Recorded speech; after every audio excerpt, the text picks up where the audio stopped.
And we are live. Yes, we're live. Hello, everyone. Good evening, good morning, good night, good afternoon, wherever you are. How's things going? Yay, notifications work. Yours, Dave, Shane, Chris, Bob, Andrew, Dave, Grave to TKD, Pokon. How's everyone doing this evening? Hello, Eccentric Nut. Today we're testing out the low latency, so there should be like only about 6 seconds between what I do. Okay, there should be 6 seconds between the point I do something wrong and you start screaming at me on the chat. Hey, Heino, Arno. Let's time it. Okay, so now, but I can see, I know it's 6 seconds. Okay, so tonight we have the Elegoo Mars Pro 2.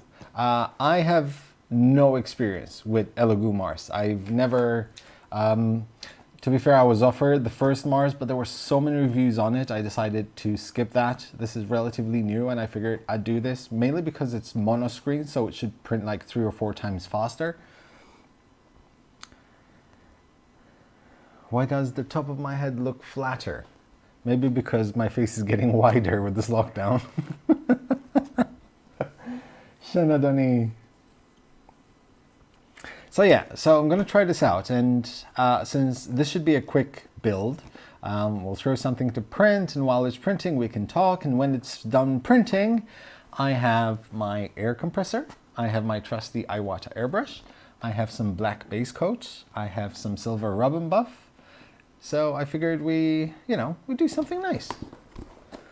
So let's open this. This is €299 at the moment. It's not available in many places for some reason. I know 3D Jake will have some in stock mid-November. I know that Amazon DE has some in stock right now. There you go. Yeah, I opened this to take the memory card out because I pre-sliced a few models, so we had to choose tonight. So we have instruction booklet, we have a couple of FAP films, a box of goodies, which we'll take out in a bit. Let's take this out. That was easy.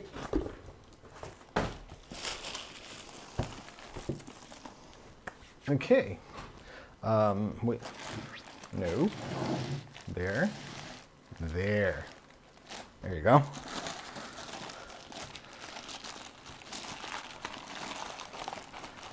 So I guess we should order from Amazon DE then in Europe. I mean, if it doesn't come out, I mean, it will definitely be available in the US at some point, but I know that it's currently unavailable.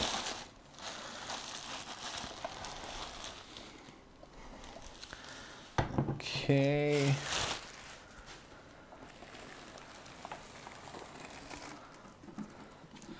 We're going to save the best for last.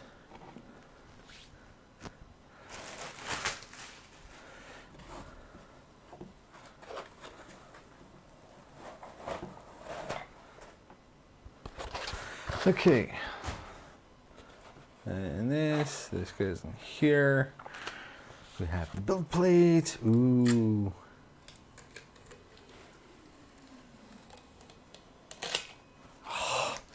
Love that noise. It's a really nice finish, I have to say. Yeah, unfortunately, I don't think you can see it there. It's like a nice satin finish. Okay.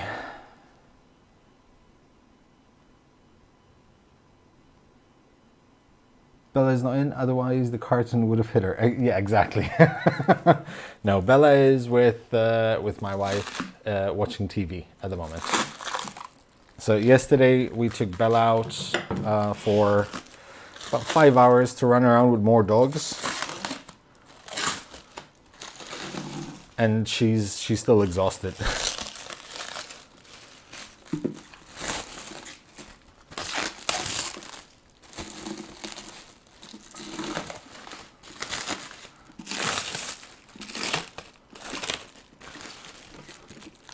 Sorry, I'm just enjoying this.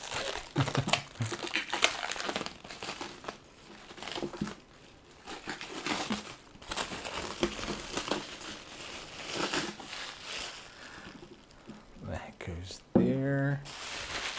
Actually, you know what? Hold on. Let me move this over here because I think that would be better. There. Yeah, that's better. Much better.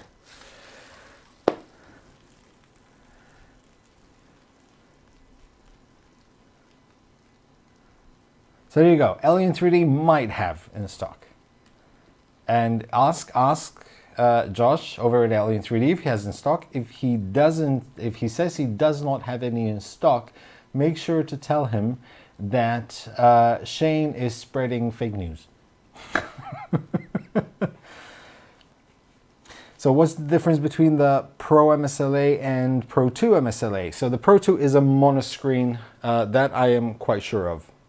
It's a monoscreen, meaning that it prints much faster and the life expectancy of the screen is much longer. And it's more expensive. Not much though.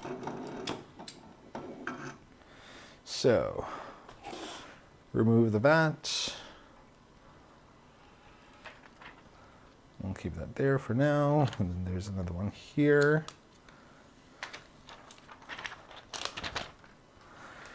Okay.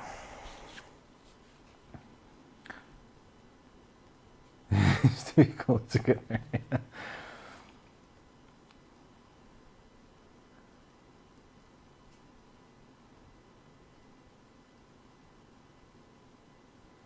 MSLA is mono SLA for both though. No, mono stands for monochrome. MSLA is because this is like an LCD UV kind of. You know, till this day, I don't like to argue about that. If I call it SLA, they tell me it's MSLA. If I try to explain that SLA, selective laser, but whatever, no, I'm not going to get into that. There you go, masked SLA. I just the profile already completed, implemented Chitubox. So there is a profile in Chitubox. Every time I say Chitubox, I remember how Tom pronounces Chitubox, and I giggle.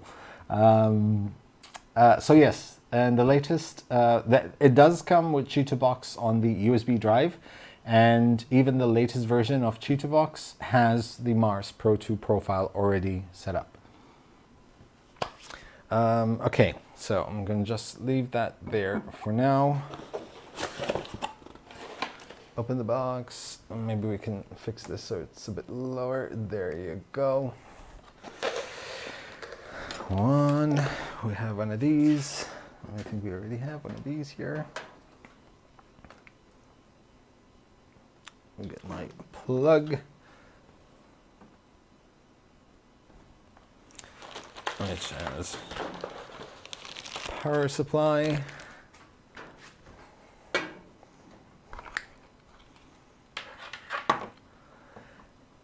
Hey, Fernando.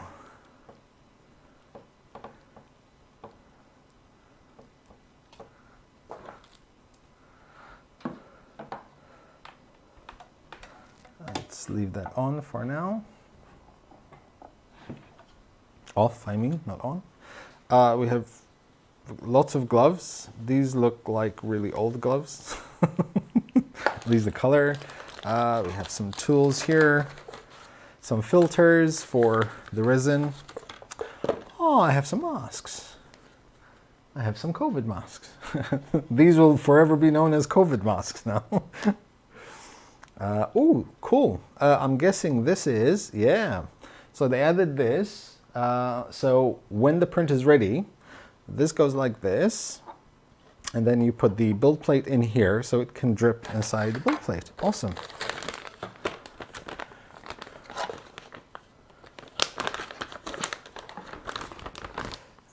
this, okay, I can imagine, or I can assume, hold on.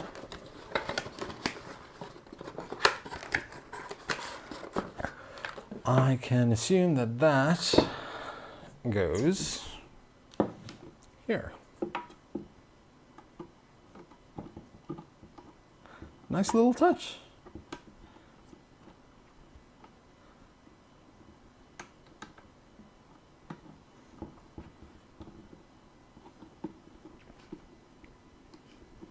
Come on.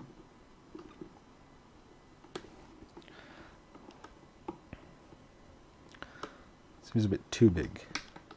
Just slightly too big. Come on, there you go. Maybe this should be glued in place. Come on.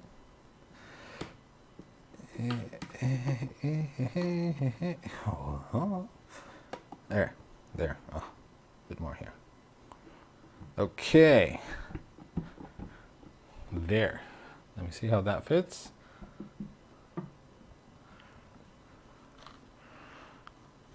I'm assuming it goes there. I mean, it fits, but every time I'm going to take this off, it's going to come off. But anyway, all right, and we can leave that there for now. It's fine. So, tape. Let's have a look at the user manual. Yeah, see, that's where that goes. Right. Okay. For those about to scream about the gloves, I have gloves here. I have gloves over there, but I have no resin yet, so I'm fine. I'm fine.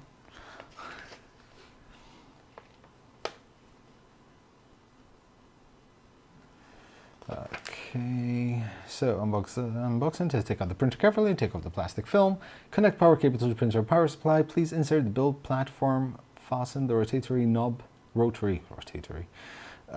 and loosen and loose the screw. Okay, so we're gonna insert this. We're gonna tighten that and loose the screw. I'm going to loose this screw, and we probably should loose this screw as well. Ooh. Okay. We loosed both screws. Okay, remove the resin tank and put the A4 paper. A4 paper. I don't have an A4 paper, but I do have an A4 paper. Ooh, let me show you that very quickly. This is what I've been up to. Like, I've been doing plans. As I mentioned, my garage is going through a complete overhaul at the moment. This week, the recording will start for the epicness that's about to come on the channel. And I'm going to be doing, so that is going to be my Workbeat Uznes CNC table. That is 1.8 meters by 1.8 meters. It's massive. So yeah, okay, so I have a piece of A4 that cannot fit in there because of that. But anyway, leave the clear sticker on the touchscreen, protect from the resin fingerprints. Learn the hard way. Well, that's a bit too late. Now this is the first thing I took off. What, this? Wait. Leave the clear sticker on the touchscreen, protect it from resin fingerprints. This, like this, you're asking me, Chris. Okay? So, wait. Hold on.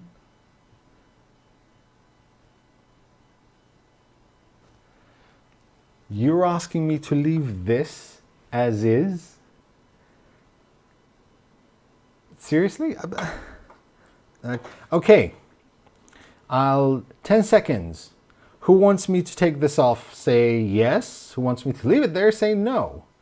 1, 2, 3, 4, 5, 6, 7, 8, 9.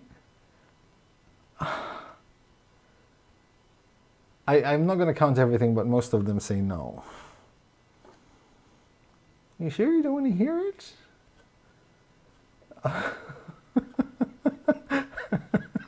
All right. Okay. Okay. We'll leave it for now. We'll leave it for now. Let's hold on. We'll leave it there for now.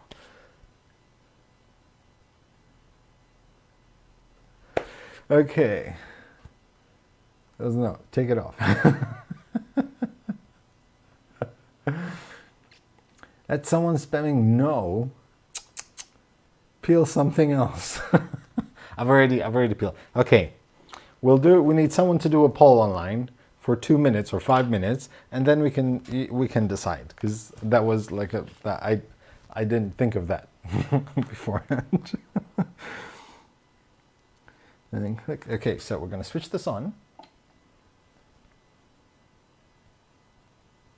And it's on. Oh, this is going to bother me though. Remove the resistance. Can put an A4 paper between the build platform and the 2K. Okay, we're going to leave that there for now. As you guys can see, move the Z axis to 0. So, tools.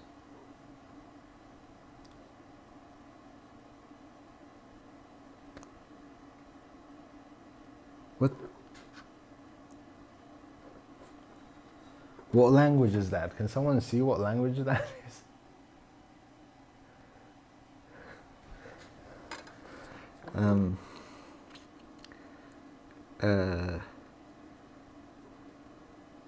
Wait, I system language. I need language.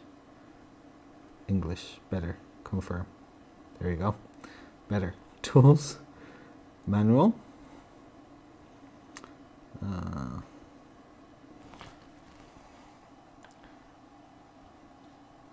And click OK. Click that.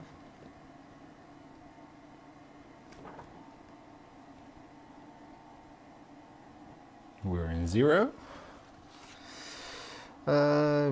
Please use hand to press and make sure the center position of the file. Okay.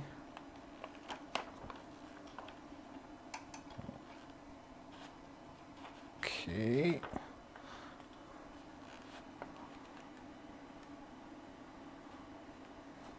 Now, we tighten that up.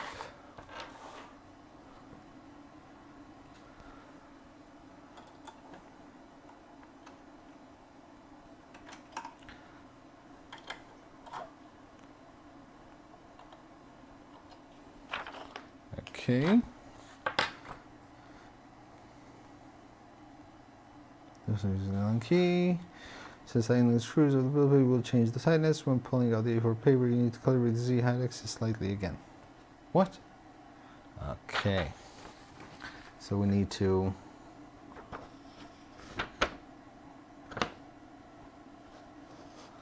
there you go.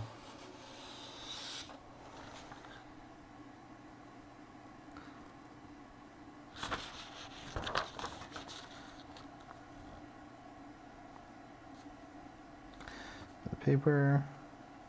Which one sets home to 0? Let's do one more because it was still a bit tight. There's some reason after above living somebody set the current Z axis as the initial height of the first layer of printing. The approach is as follows: return to the previous interface.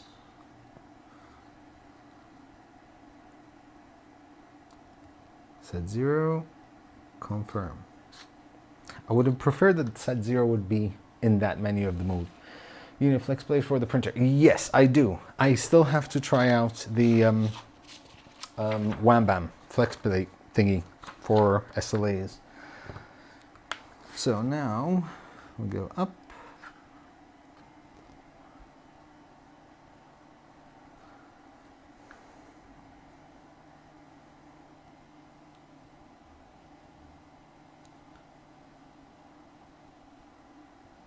What did I miss? What did I miss? And if he does, it would be such a republic. What did I do? It was Dutch. Okay.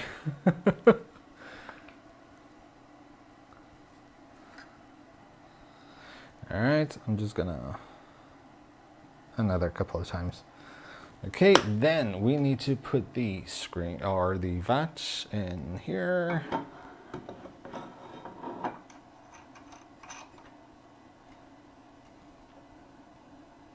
Just checking that everything.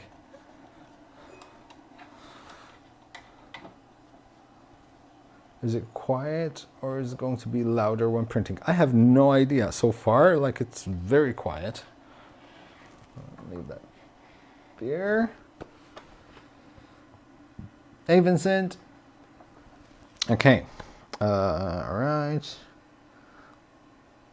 Test UV light by pressing tool.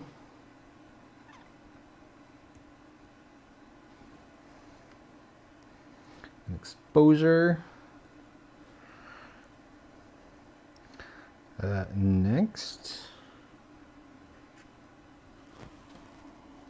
Okay, I can see Elegoo technology, www.elegoo.com. Wait, hold on. Let me see if you guys can see it.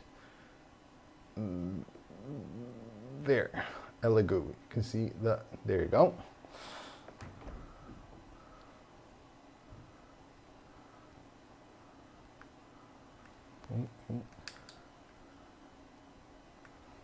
Perfect. Okay, so now there's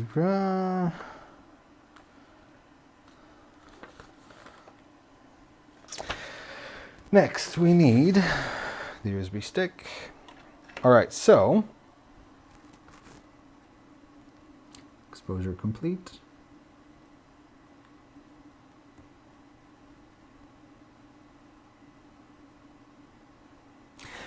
I have sliced a few models, and I did so I'm hoping that it's going to work. This is the Deft Resin by Poly. So we'll see. Hopefully it works. Hopefully I sliced it correctly. If not, it's going to be Krusty's fault.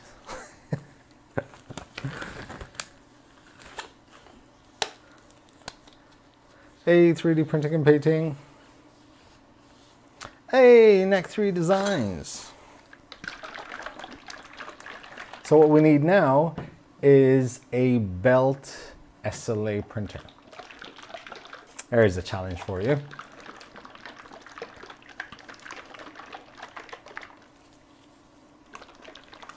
I know he's going for a rebrand and all, but I don't think he was going to literally shake things up in the stream. No.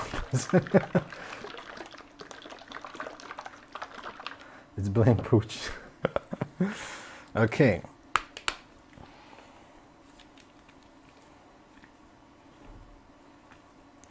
So now I'm going to throw in some of this goodness.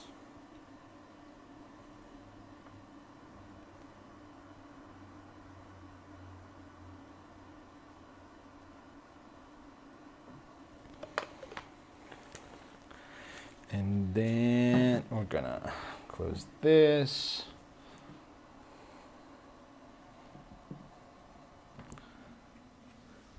And then we're gonna print Ghoul.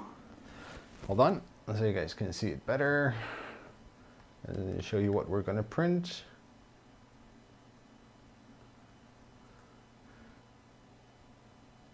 We're gonna print Ghoul, because it's Halloween and we should. Let's see how that goes.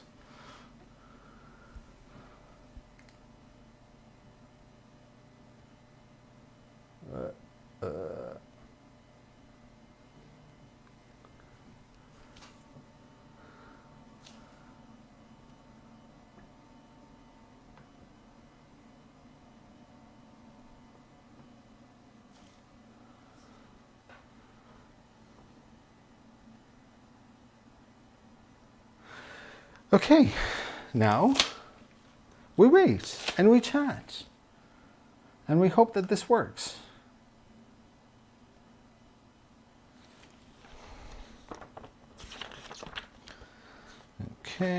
Okay, so ridiculously quiet. I have to say, like, this is seriously quiet. I was trying to see if I can hear the peel, but I didn't really hear it. So we're going to see exactly how this goes. We'll see.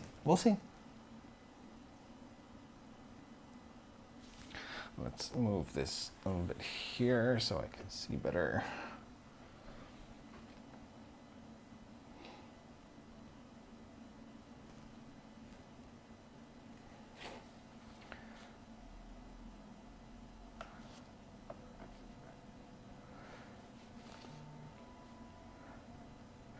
I'm trying this low latency, and let me know if it's buffering or it's getting stuck or something, because the preview looks a bit weird. So I don't know exactly how it's going.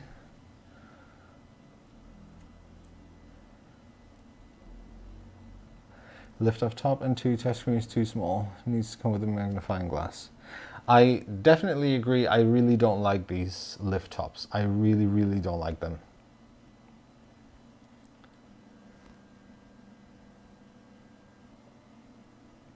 I'm not hearing the peel, the sound of the peel, so I'm not sure. We'll see. We'll see. The screen, I can make my peace with. It's fine. But the top, yes, I have to admit. However, I'm ridiculously surprised at how quiet it is. Like really, really quiet. I prefer either like a flip top, like the SL1, or something that would open to the side. That would be awesome. The only reason why I would prefer something that opens to the side rather than upwards is convenience. Because when you put like the SL1 on a shelf, it has to be like almost twice the size of the SL1 in terms of height, because you have to flip it up and it holds in place like that. And if you have a shelf that's the size of the SL1, you cannot open the top.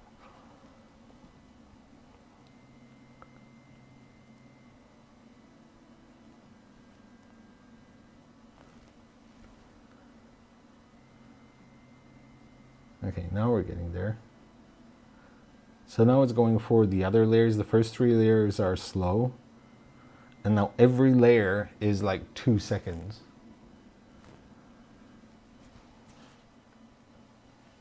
Hopefully, I'm hoping this was warm enough, actually. We'll see. I didn't warm it up.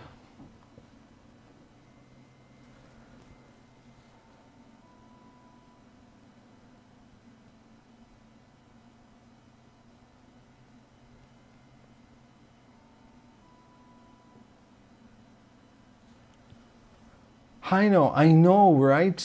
It's killing me. it's bugging me. Put a little bit off. There.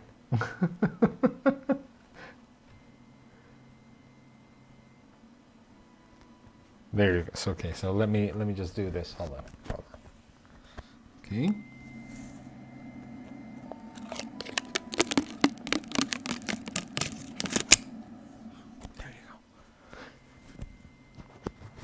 Did that do it for you? Did you enjoy that as much as I did?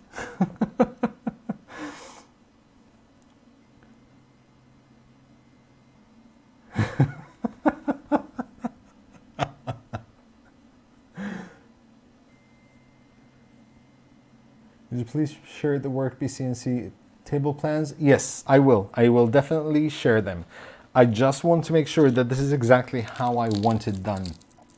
So this will be for the 1.5 by 1.5 meter work B. The way it's done, since it's all 2x4s, it's going to be quite strong. I was contemplating doing a torsion box, but I think that would be a bit overkill for it, to be completely honest. So it might stay like that. I might do some sort of like diagonal beams on the back and on the side and one of the sides, just to sort of make sure it doesn't wobble or anything or lose its shape.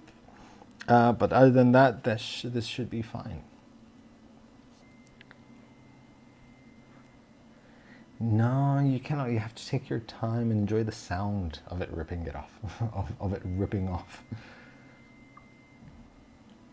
I'll send you a link to a new test screen once you're going up. Fair enough.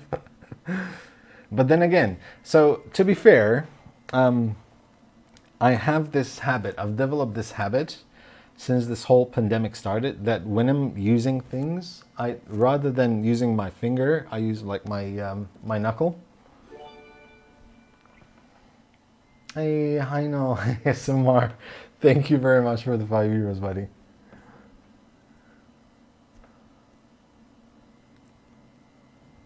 If I knew SMR generated money, I would have taken my time peeling off the cellophane from the cover.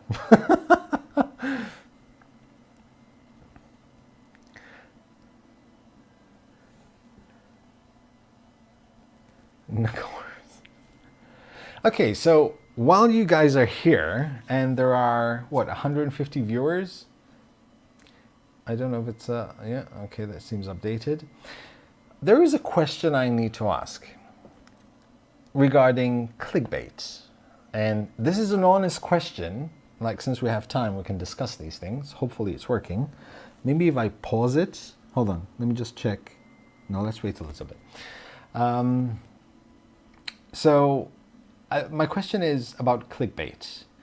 So I understand that a lot of people, you know, have this attraction to clickbait titles and thumbnails, more so titles than thumbnails. And I've promised myself that I will never do sort of clickbaits which, you know, are deceiving. It's just, I'll never do it. However, I'd like to know people's thresholds for clickbaits. So I have this idea for this upcoming video where I'm going to be overhauling my workshop. I've spent all my savings on this, on tools, and I mean a lot of tools to convert my workshop. And I have many projects in mind. It's going to be a huge conversion. There's going to be a couple of video series of me setting it up and everything. And I want to make the first video sort of pop and get attention. And I'm thinking of clickbaiting it in a very honest way. By possibly using the amount of money I spent on my tools. Now, I don't want to do that to sort of say, look, I spent all this money because I have all this money. These are all literally all my savings because I'm starting a new business.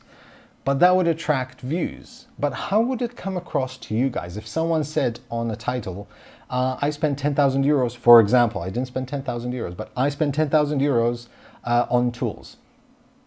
How would that sound to you guys? Here's a little tip for Bella and now and the new doggo in advance with some good treats for it. Thank you very much, Jacques. Thank you so much. Printer spinning.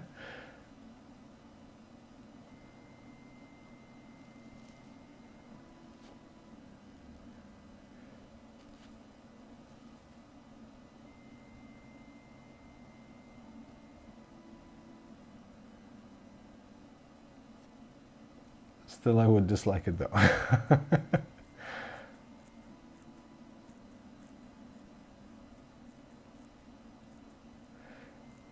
See, so that's it. Like, I have no problem divulging how much I'm going to spend in the video, but this is just something that, you know, it's interesting for me to know because I don't know how people would perceive it. Like, I hate those clickbaits, you know, I did this and this is what happened, stay to find out. It's like, I understand the sort of like the Mr. Beast concept, you know, like there's the shock factor, and straight away, if you want people to stay on the video, tell them straight away what's going to happen.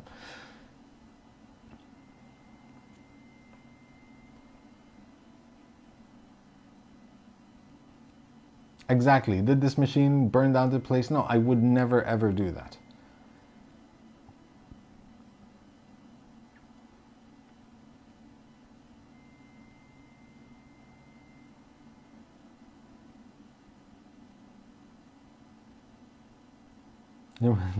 Video.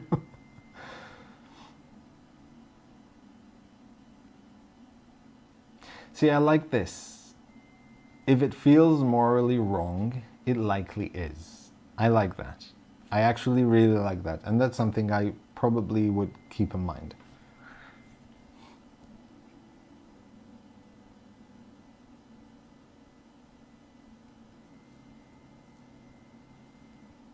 See, that's the thing, because it's not that I want to clickbait, but I want sort of like a shock kind of title that will attract attention without sounding like I'm being condescending or, you know, I'm, you know, showing off. But at the end of the day, it's going to come across like that anyway.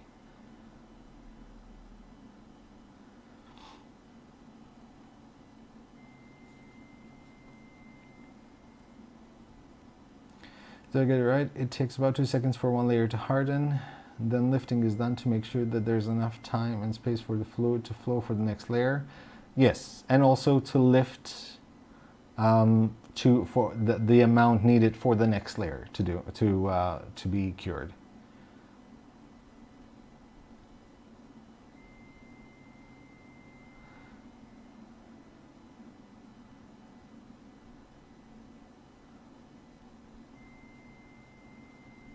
I sold my house to upgrade my work.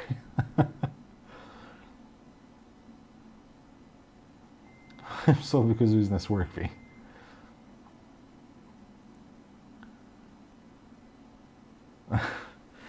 I'm going to pause this for a second because I want to see.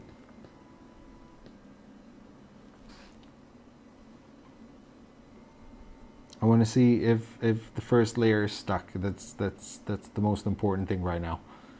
Not my bloody title. Click here to... Yay! Yep. I can see things are stuck on it, so that's fine. So we're going to continue.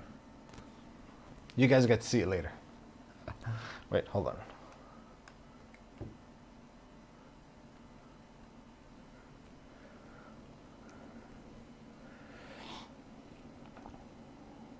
Is it even printing? It's so quiet. I know, it's ridiculously quiet. This is like the Mini, the Prusa Mini. It can sit on your desk very quietly and just, you know, churn away prints.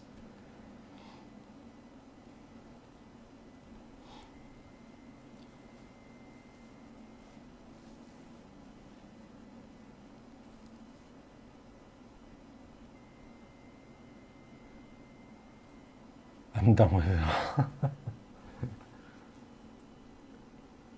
No rage scripts on table.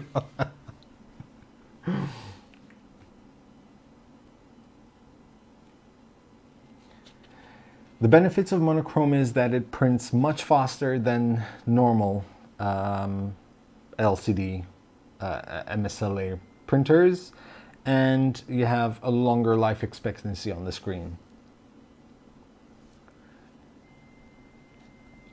Is it 4K? No, I believe it's 2K. In fact, and I say I believe it's 2K because, there you go. Yep. Wait, hold on. See, it says 2K LCD screen. To be fair, on something like this, 4K might not make that much of a difference. Workshop burns 10K hole in my pocket. See, like for example, okay, so that title there, it wouldn't be a lie, but it grabs attention. But the question is, would it, you know, the word is piss off, like would it bug people to actually read that? Would it come across as someone who's, you know, flaunting something? Like, because to be fair, I'm currently broke because I've spent all my savings on my new workshop.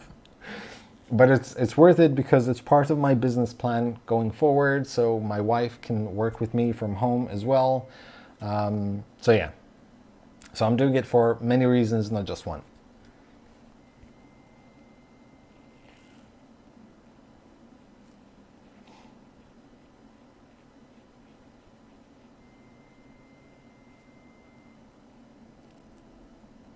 Exactly. Like the screen is so small, 4K at this point in time on the screen so small is just marketing, you know. It's not going to make that much of a difference on a print. Not something you can see with naked eye. Like on something like the Pure Poly Phenom, yes, you have to have a 4K screen.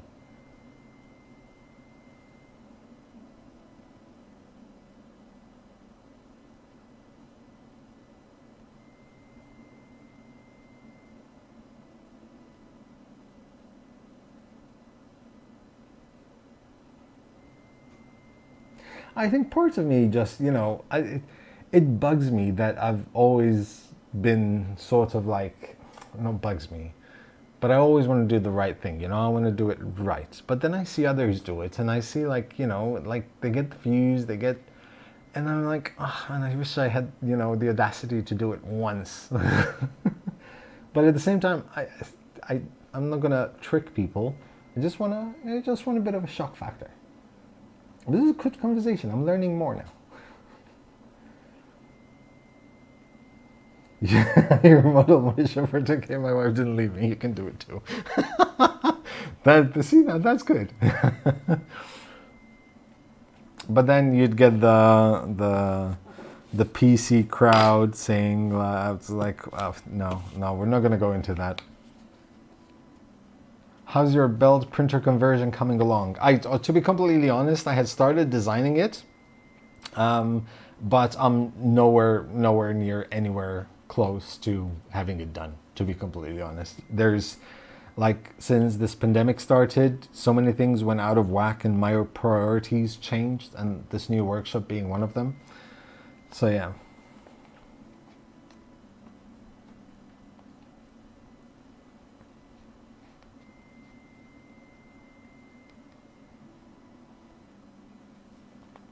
I spent a key, will my wife leave me too?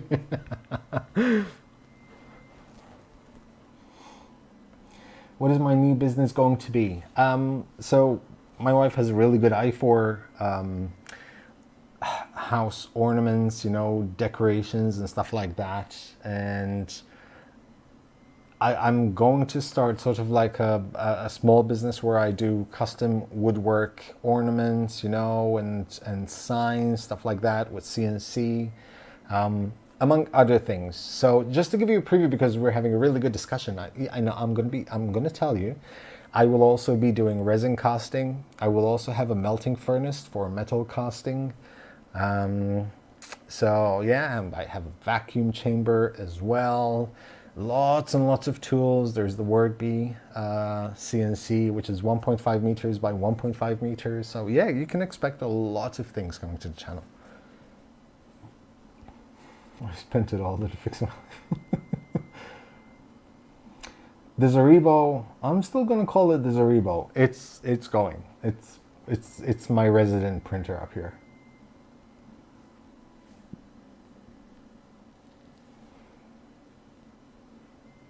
Ridiculously quiet. Yeah, I mean, quiet takes a new form every time you review a new printer. What do you think the next big thing will be for SLA printers? Is there much room for improvement?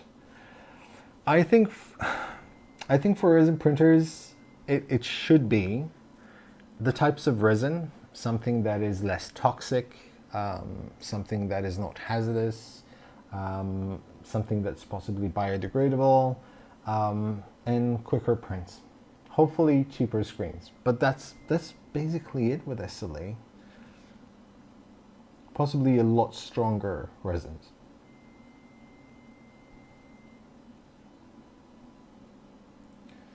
We'll have a chance to hang a noob in our living room. Exactly. So we're upgrading from a maker to a multi-maker. So this will, of course, come with some rebranding on the channel. I will drop the 3D Maker Noob, although people are still free to call me Maker Noob. I'm still going to be a noob. I'm still going to be learning many new things, but there's going to be rebranding on the channel. The channel name will change. The logo art will change. New swag will be coming in, which is awesome. And I'm really excited about it. So yeah, hopefully next week the first video will come out. You guys get to have a shot at figuring out what the new channel name is. I'll give some hints in the video, and possibly win a £100 voucher from Ooze Nest. I'm changing a few things, even for my Patreons. Now my Patreons have access to a Discord channel where they can get in touch any time of the day.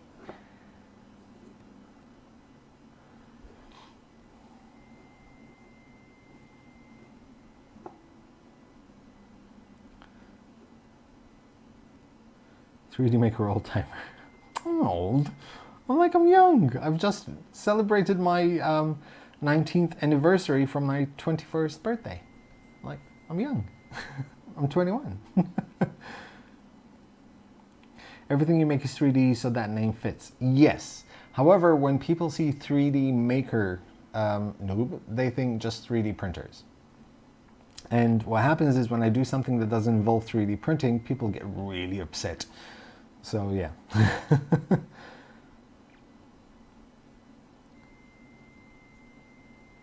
Have you really thought that part through? Which part?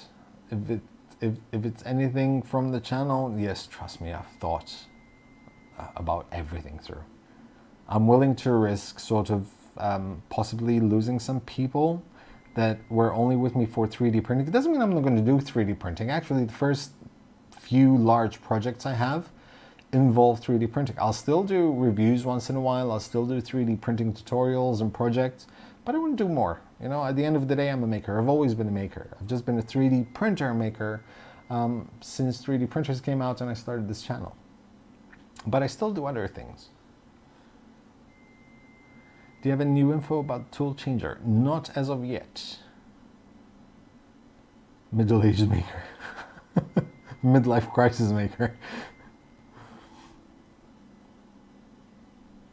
Being able to contact you at any time. Yeah, Discord is awesome. Like, you know, it's one of the few things that I can do sort of like to repay the support I get from my patrons, you know? So, and it's awesome because with Discord, like even if I'm doing something, you know, I send photos to my patrons, we chat, I get ideas, I get feedback, you know, we have a few chats, we have a chill out zone. So it's cool. Plus, it's not like I have thousands of patrons, you know, so.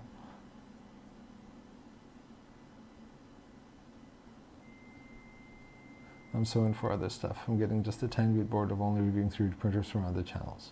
I completely get it, Vincent. That's why, like, you know, I want to expand. There are so many more things that I do every day and I want to share on the channel.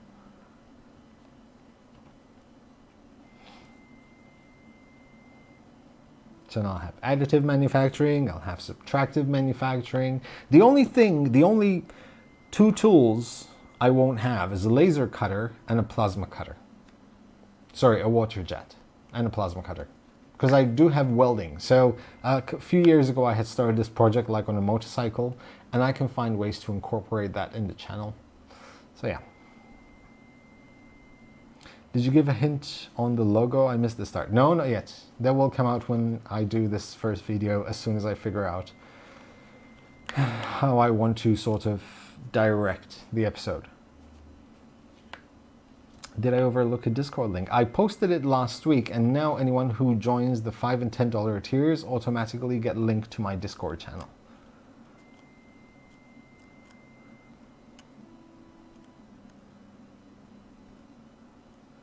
You should take an extra loan and buy those. See, no, I refuse to take loans. I've spent, growing up, my financial status was in tatters. At the age, I'm not going to go into the merits and details, but just to give you an idea, when I was probably about 20, I was about 30 grand in debt, which was made in my name by, not going to get into it. And I spent almost 5 years working like every single day, 12 hours a day to pay those off without ever seeing a cent. And I paid those off and I swore to myself, I will never be in debt. So now I save money and when I want something, I buy it. I don't want loans. The only loan I had to take was for the house. So that's it. Hey, David. Do you find resin locally? Yes, David Shibaraz has resin actually. Invent 3D. If you go to David Shibaraz, who's currently chatting, he has resin locally. And if he doesn't, he'll get me.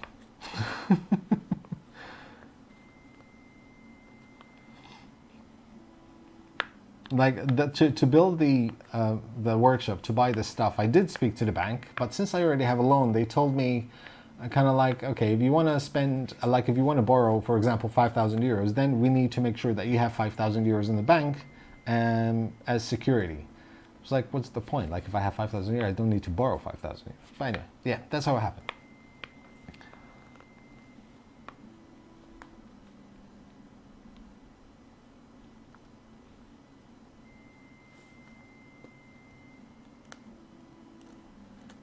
Exactly, and that is why like these times were kind of good for me because you know like it's the house and I have my consultancy, I have the channel. My wife had to stop working as well because she's taking care of her mother. Her mother is sick at the moment. My mother is sick in Australia, and I cannot go see her. So, you know, banks at the moment are hopeless. Oh yes, absolutely.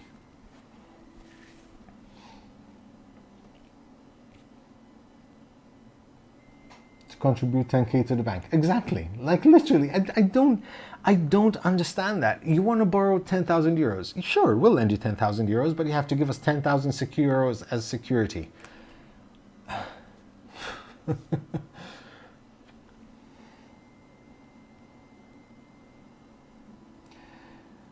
So when it comes to resin, I have to be honest, I've never experimented that much. So just so you guys know, I'm planning to build a rig that can withstand about 3 tons of force. And I'm going to have a gauge so I can see like, because that hook competition by Polymaker like really got my ideas flowing, my idea juices flowing. And like I want to do something that can withstand at least 3 tons, possibly 5 tons, because I have some stupid experiments that I'd love to do.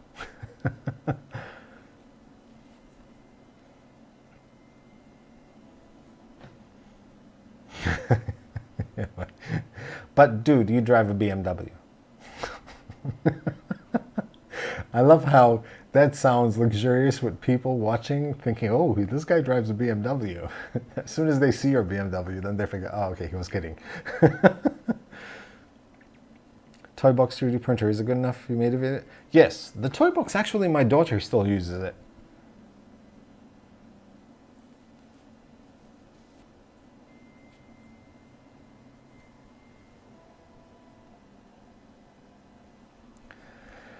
Have you tried Soraya Tech Blue? No, I haven't actually, and I have a project in mind for Soraya Tech. Experiments just breaking things, then make notes. Yours, that is it.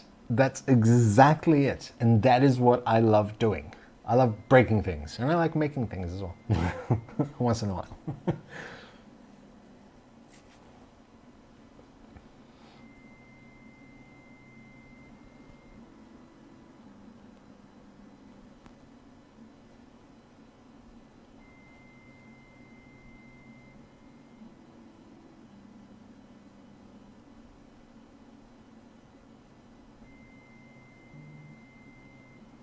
First time printing resin, I'm impressed as much of a faff as it is. It is, but it's, I'm honestly speaking, I like, this was a nice experience for resin printing, to be completely honest. Like it's a nice, easy experience so far. But this is as nice as it gets with resin printing, because now there is the ugly part, which is, you know, the having to clean it, you know, and then curing it and cleaning the supports, and gets a bit messy.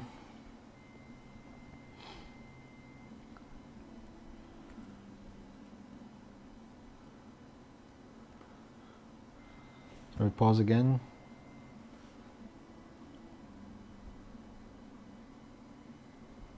Let's see how it's going. All right.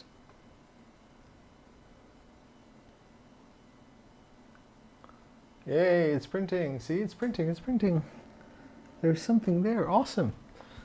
Okay, you guys can see it now. Now we can continue. There.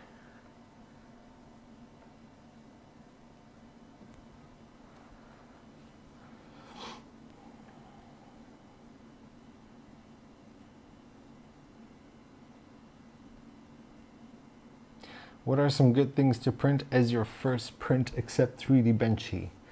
Good things to print. It depends if you're doing something, how can I say, just test prints or something elaborate. If you want something really elaborate, check out Photos Mint on Patreon.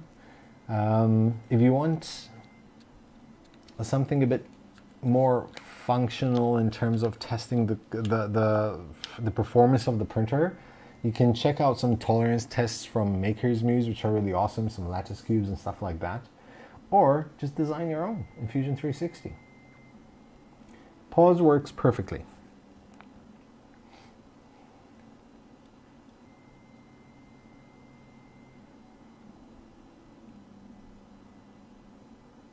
Exactly. There's also something very simple, is the flowalistic low poly Pokemon. I still use some of those actually. I've used one for the JG Maker IDEX printer.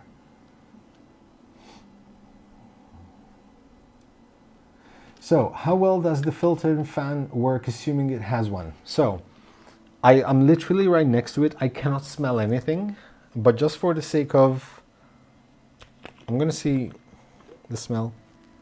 Okay, so I can definitely smell that, but I cannot smell anything else. Like, I really cannot at all.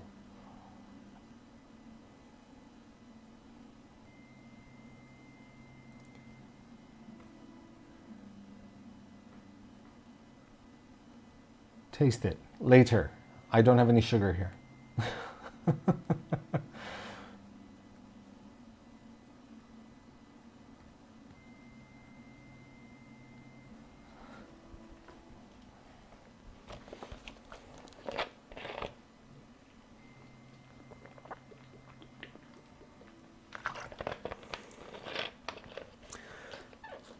Wait, how much is this? So 4K mono? This is 2K, David, and it's about 299 euros. And it's mono.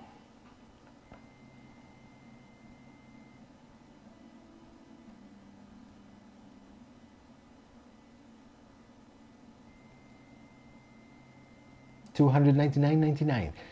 David, this would actually do really well in your farm, I have to say.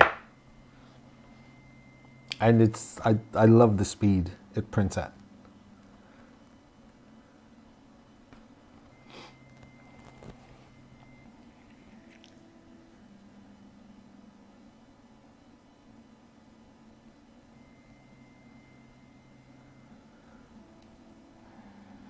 I've heard blowing out the loose resin with compressed air or an interior brush can help you place movable pieces as well as increase tolerances. It can help with print and place movable pieces. That would actually make a lot of sense. Drop this up and like, thank you, Muffin Guy.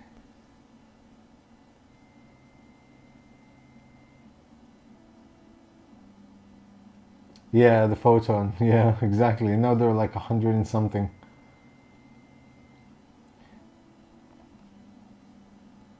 Two-second layer. This is currently at 1.85 seconds per layer.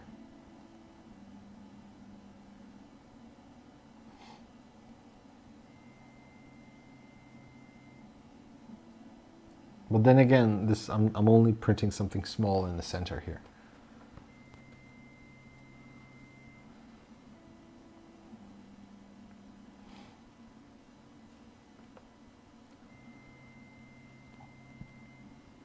Actually, you know, come to think of it, this is my first mono MSLA printer. I'd love, it would be awesome if Payopoly did an upgrade for the Phenom to turn it to monochrome. That would be awesome.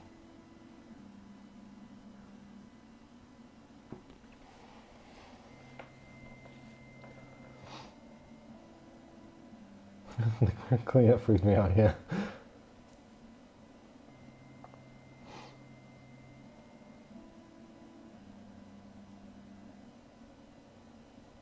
Is the Phenom Noir the same size? So wouldn't the screen be dropping? Phenom Noir is slightly larger, I believe.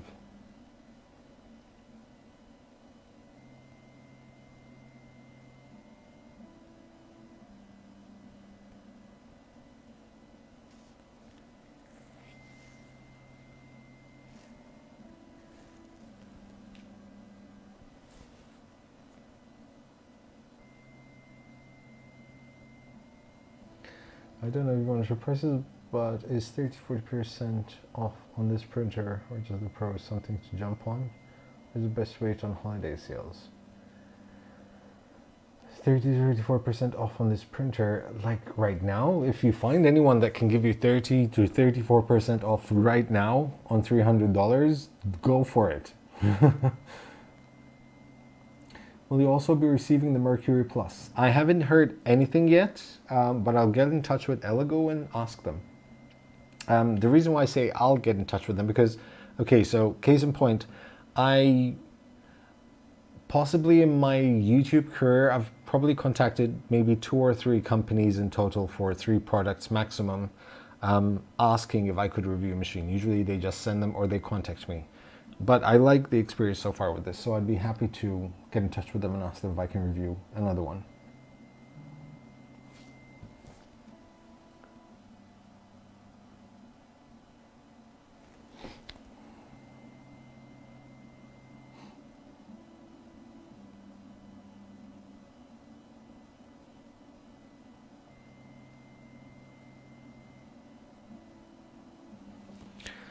And still with my Kudo 3D bean, it's terrible because I need to use 4 different software at least to make it. Oh, my Kudo 3D is literally like a door stopper. It's a paperweight. It's the most expensive paperweight I've ever had in my entire life.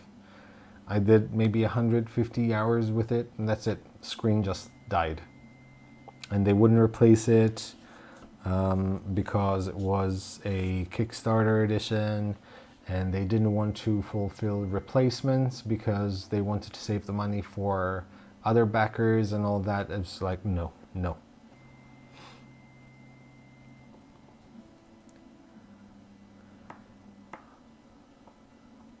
bought the Mark III at the gate, ended up hating it inside. How come? Was my own impatience. All right, it's okay. Because the printer itself, I have to say, the Mark III is...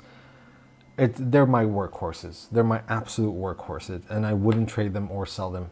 I just wouldn't, unless I'm trading them. If the Core XY that Prusa will bring out, or the XL or whatever it's called, that I could.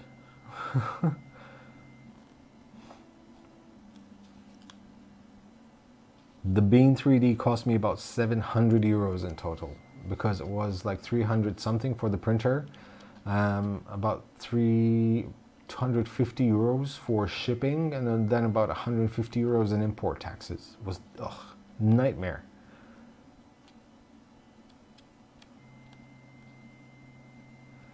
Joe, you up for build off against Filament Frenzy? I'm up to do anything against Tom.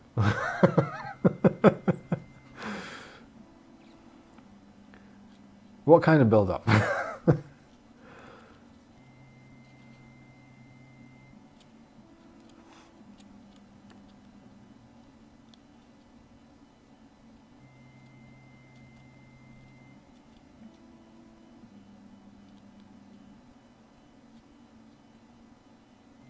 I like being too much with Should have a paint off. I'm happy to have a paint off with Tom.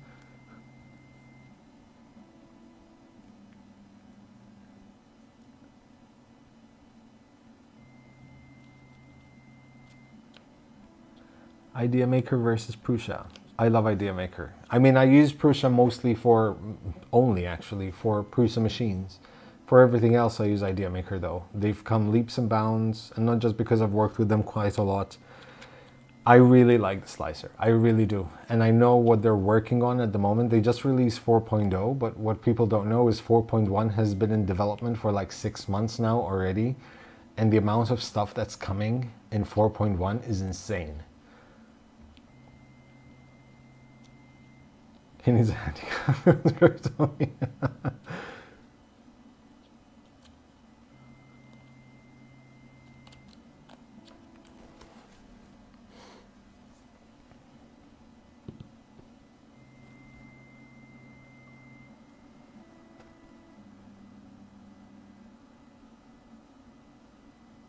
Dude, it's 1 hour and 4 minutes.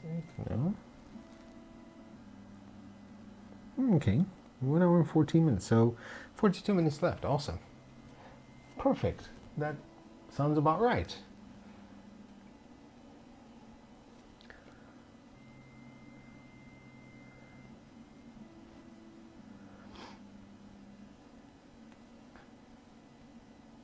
I also really like the new white version of Idea Maker. Just, you know, it makes it feel like a different slicer altogether. It's not going to make any difference, really, it's just the color, but it just feels different. Just it feels more sophisticated, kind of.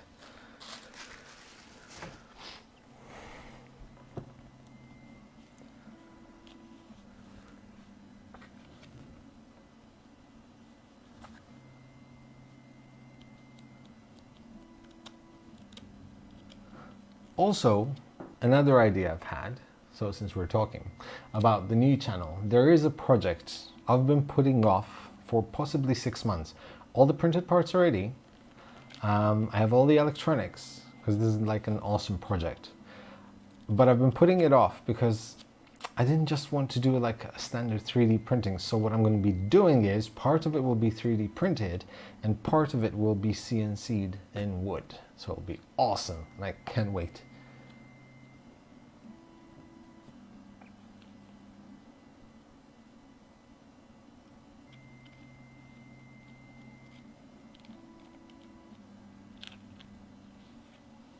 Yeah, I still, honestly, I haven't used... Okay, the last time I used Simplify 3D was a few months back because for the tool changer, I use mainly Simplify 3D because of the multi-extruders, but I know that Idea Maker is gonna come up with multi-extruder very shortly, so I'm really looking forward to that.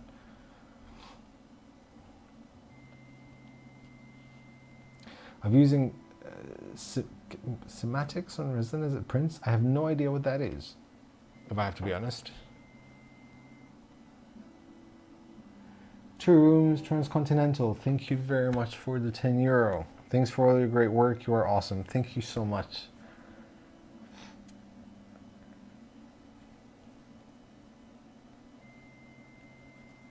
I'm pretty sure S3D said V5 was a $50 upgrade. Yes, I remember that very clearly. That is why I had stopped using Simplify 3D, to be completely honest. Question on Race Cloud. How many printers can you bind to the group? I believe currently there is no limit. I believe they had mentioned that there will be, the free version will have a limit of about 4 or 5 machines, something like that. I'm not entirely sure though.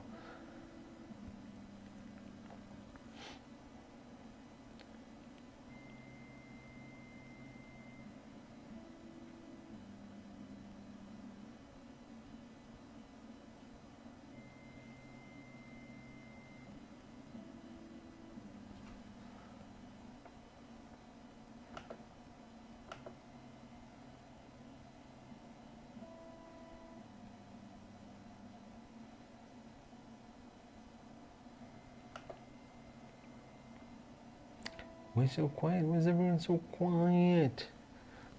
There you go. What are you guys printing right now? I'm printing Wolverine claws that I will finish with adamantium type to make it, ooh, awesome. Well, I'm printing Ghoul by Photisment at the moment. So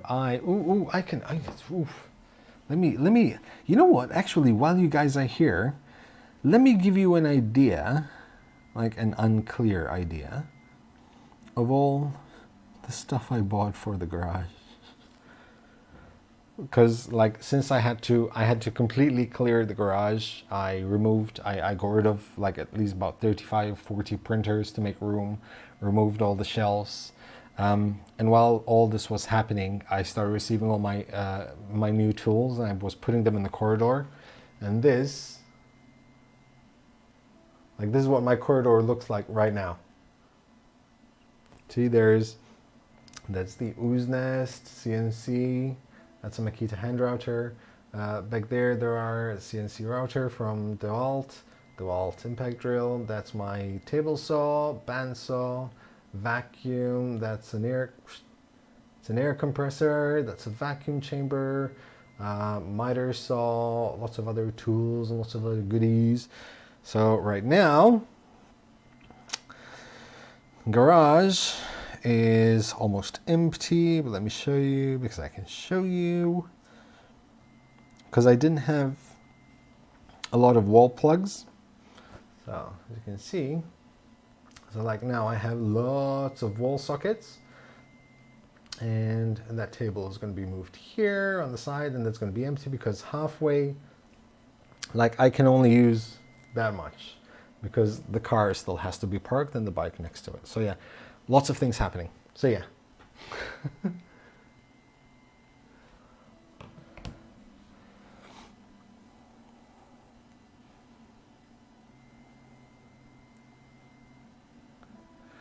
How soundproof is your garage? Your neighbor's gonna hate you. So the good thing is that I can soundproof it even further.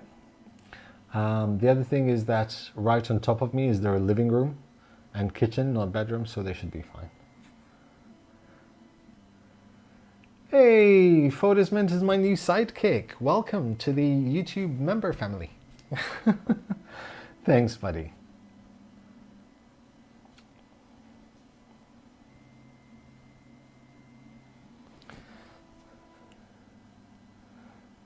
Joe's gonna be playing with wood. OnlyFans. Yeah. I mean, you know, now that would be clickbait. I'll trade your puppy for the tools. Yeah, sure. It's a good thing you have bars on the windows. Yeah, that was the first thing I did.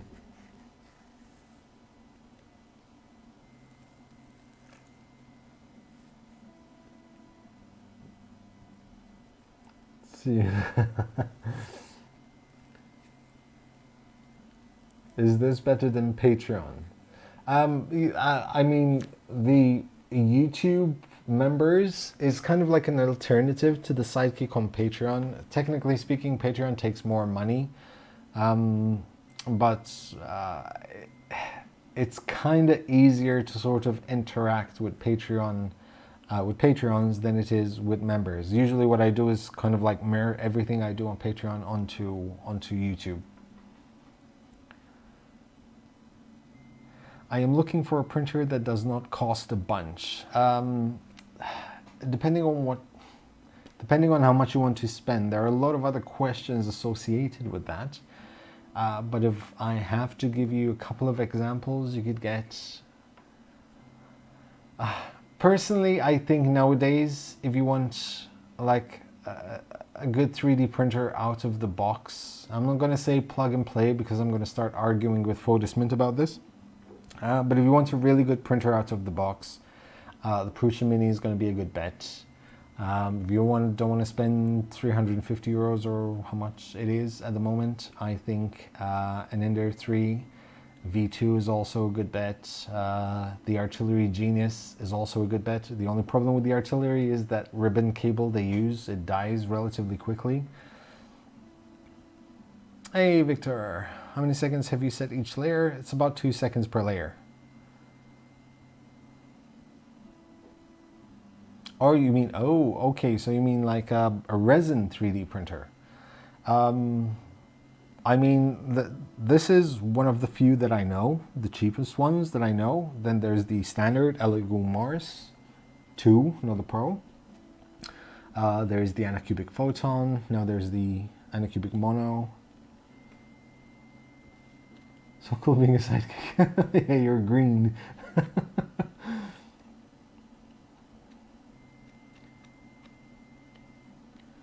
I have plan on taking my Mars and experimenting with P's ultrasound on the FAP. Awesome. The FL Sun Q5, yeah, exactly. If you want like a small FDM 3D printer, I have mine there. I absolutely love it. I'll be doing a review on it. Joe, how's your Mark 3S bear printing? Still is good. To be completely honest, if you're ever upgrading to a bear kit or a Zaribo or a Caribou, I think I would prefer upgrading a Mark 2.5S than a Mark 3. you get much more reward for the upgrade.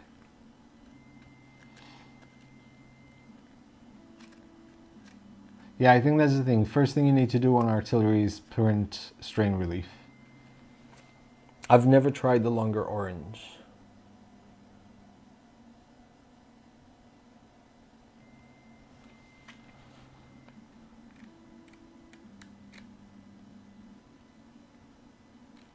So the idea, the way I'm planning out, and this will be shown in the first video, I'm doing a 1:10 scale replica of my garage with all the tools, so I know where to place everything.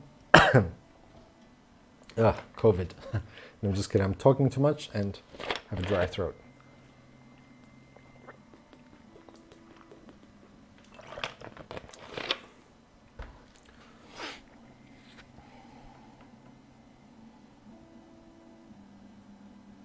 Yeah, tomorrow.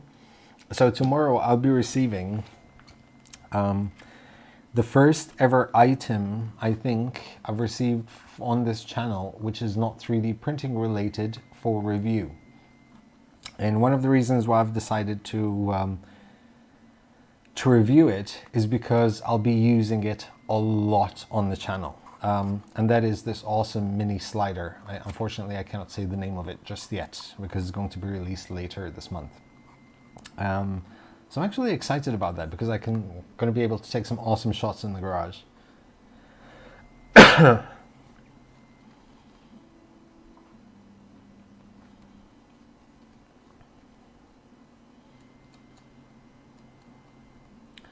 Thinner supports, they work as well as thicker ones.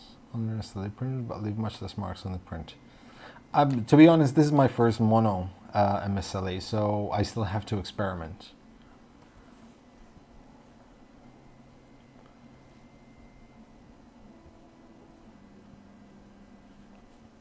Nice. Now I did everything 1/10 because at some point I'll probably forget which scale I did. So 1/10 is easy.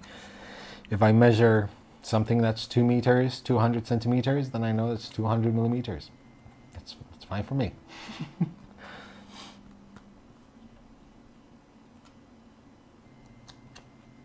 And one of the things I'll be doing, because I'm limited with space, is make sure that I use every inch of the space that I have as best as I can. So I'll probably do this massive sort of like workstation for all the tools, for the miter saw, for the planer. I also have a wood lathe coming as well, so I'll be turning stuff. And I'll also be doing a lot of tools will be sort of like revolving on their bench. So I can have 2 tools in the space of 1.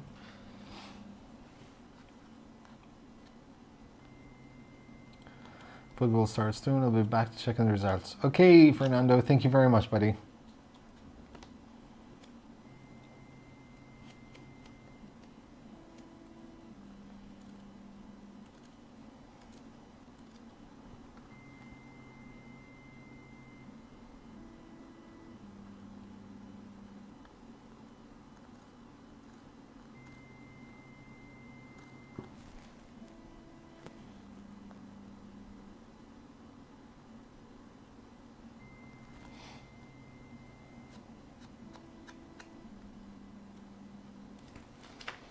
Okay.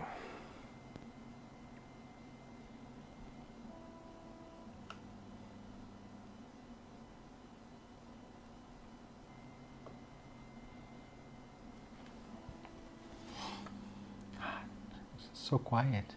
I mean, it's quiet here. It's always quiet here, except if I'm talking. Actually, have it there. Actually, hold on. So I can show you the thing I'm doing. There.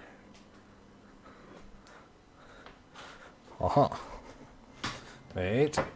Hold on. Better. There. See? This is pretty much the space I have to work with in the garage. So this is how big the CNC table will be.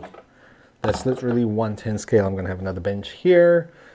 small bench here. Here I'll probably do either a bench or I need a coffee machine and a fridge. And then I might do a large bench here on casters, which I can move out, because when I'll be working, I can move the car out, so I can still use that space. So I can just move that bench over there, and I have like it's empty everywhere. Obviously use up here as much as I can. So yeah. And I really like this color scheme. At some point I was thinking of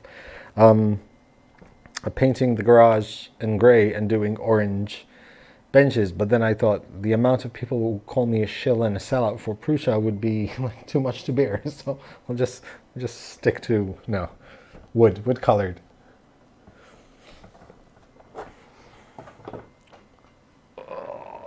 Stay there. There you go.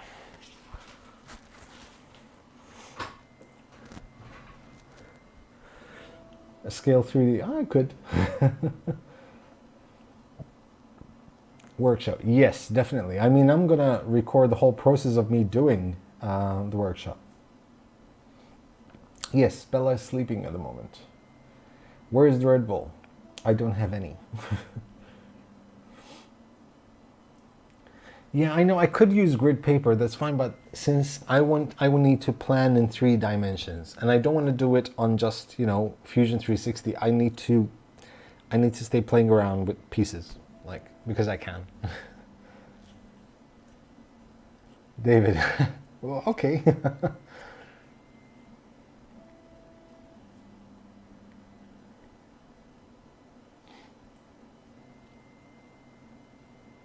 This is your Prusa poster. I mean, honestly speaking, if Joe came to tell me that he's willing to sponsor the channel permanently, I'd be happy to just plaster his face all over the workshop. I couldn't, I need to resave money now that I've spent it all.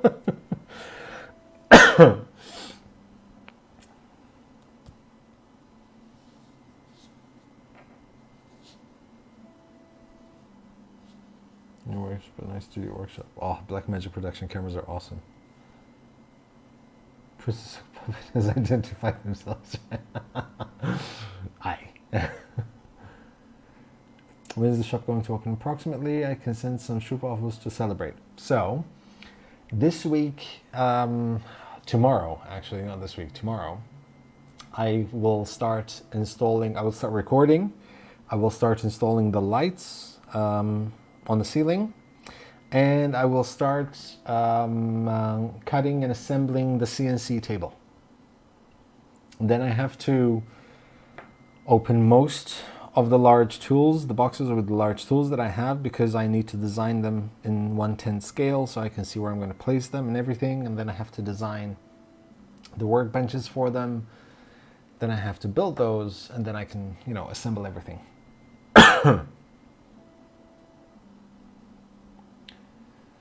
I saw Spanish YouTube. Didn't you already say that? Like the supports thing? I have no idea. You scan his head. Yeah, exactly.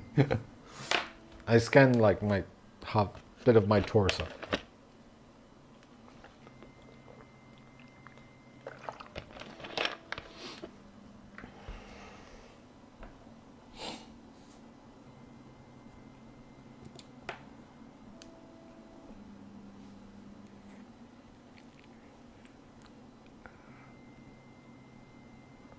Play with your 1/3. Yours? Does that mean I can play with myself in my workshop? Sorry, I'm tired.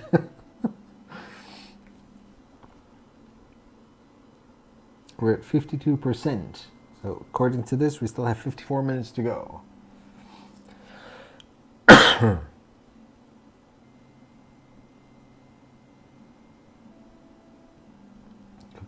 Exactly, but I know all the machines, which is why I'll have all the machines. There are 2 more machines left to arrive. That is my record power DML 320 lathe and a Metabo wood thicknesser. Those are the last 2 remaining machines to arrive.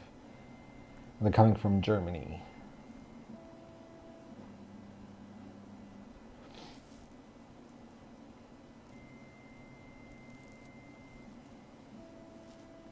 Yes, and the thing is, like even like as I go through the process of opening all these tools, I also want to talk about why I bought these specific tools, because it's not always, you know, buying something to save money.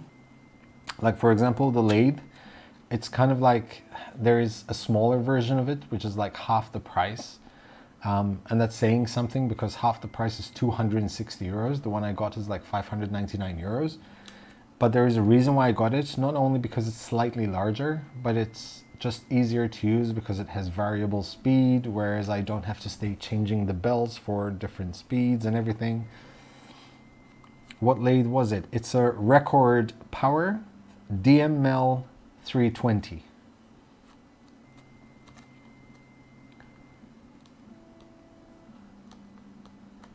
And Restroom Joe, see you all.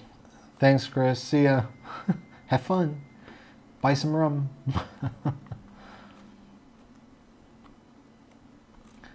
And then eventually, obviously, then I want to buy a nice coffee machine where I can make, you know, espressos in the morning. I want a mini fridge where I can have my Red Bull and, you know, other things. And I'll take downstairs, I'll probably do a cabinet with my stereo and my turntable so I can listen to music, and it'll be awesome. It'll be my my sanctuary.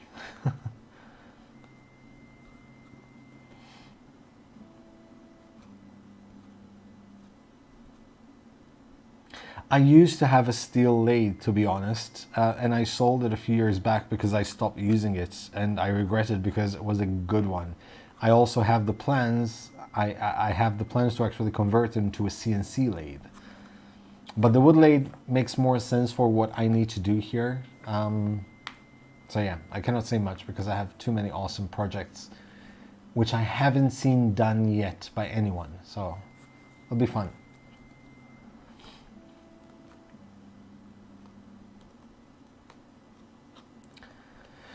What's the difference between wood lathe and metal lathe? Is it speed and torque of the motor? It's both those things, and also it's a completely different setup. Metal lathes have a different type of chuck on them. It's a different setup for the tools because they use different tools. With a wood lathe, you have your carving tools which you rest on the stock, and you know, you just it's constant turning and carving.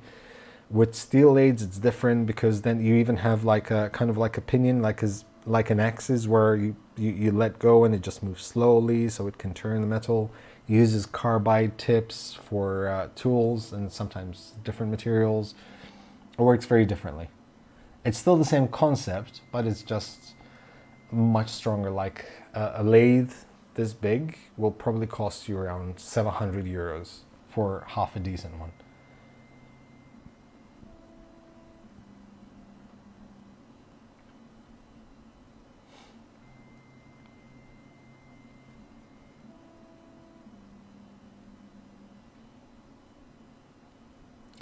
That won't break the bank? Probably a Mars Pro.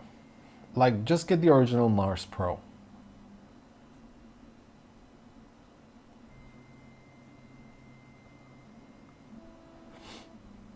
Joe's fidget spinner.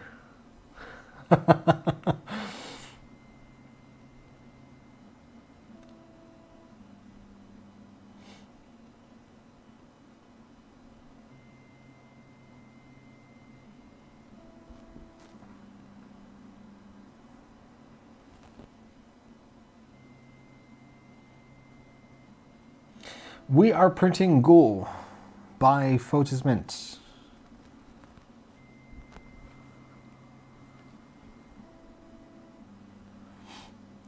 And we're at 57%. We still have 49 minutes left. Then we'll dry it up, we'll clean it, we'll dry it, we'll cure it, and we'll do a quick paint on it. When I say quick paint, will be a rub and buff.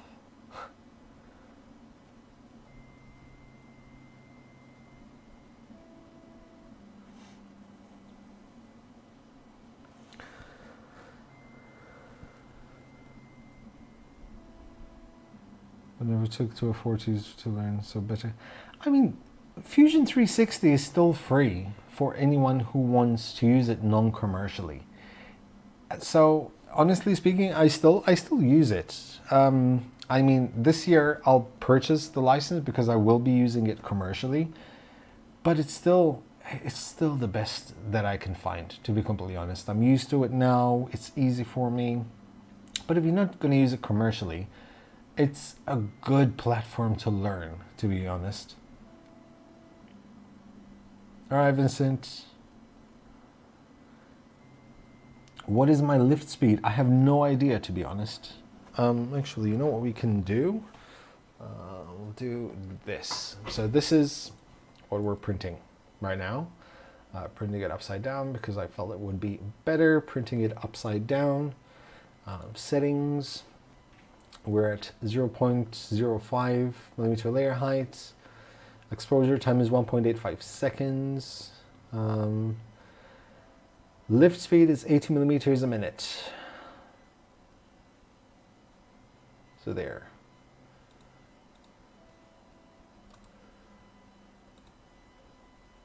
There. That's it. That's basically it.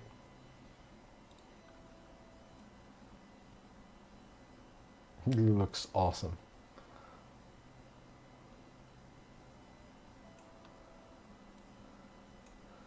So yeah.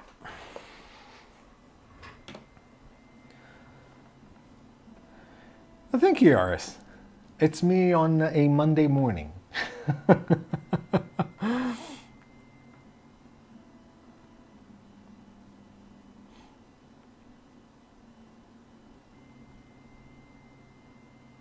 Because for a commercial purpose before anyway. Exactly. I see, that's the thing. I think there was a bit too much of a fuss on the changes made in Fusion 360 because ultimately what mattered to us as makers and hobbyists did not change. Like literally, it doesn't change.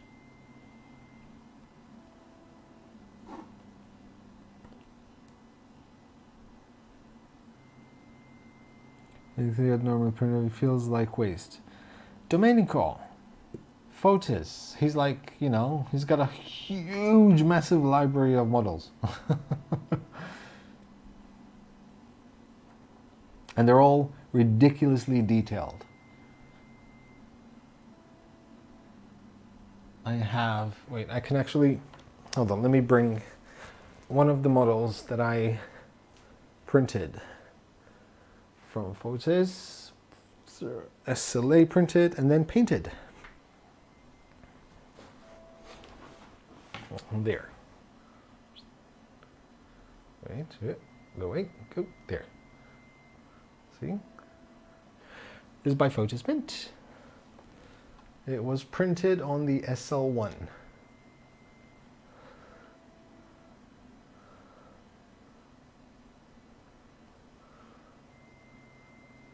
Turned out really awesome. Quite happy with this.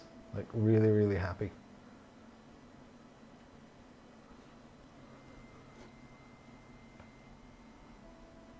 So yeah, one of my favorite models.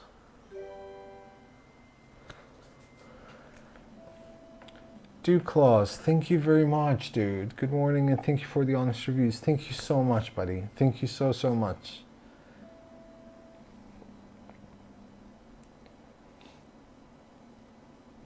Yeah, it turned out really awesome. And hold on, like while we're here, might as well, because I didn't show this on. It just occurred to me that I print quite a lot of Fotis Mint models. Wait, hold on. Let me bring them both here. Because these two, okay, this one I showed on, no, I did not. I did not show this. Okay, so this is by far my favorite ever. This was printed on the Zaribo. Wait, hold on. And the idea with this was, this is not painted. This was masked off. This is Prusa Galaxy Purple, and everything else was painted. And what I like about this one, I managed to, like the eyes, it's just, I love it. I absolutely love it. This turned out really awesome. I'm very, very proud of this one.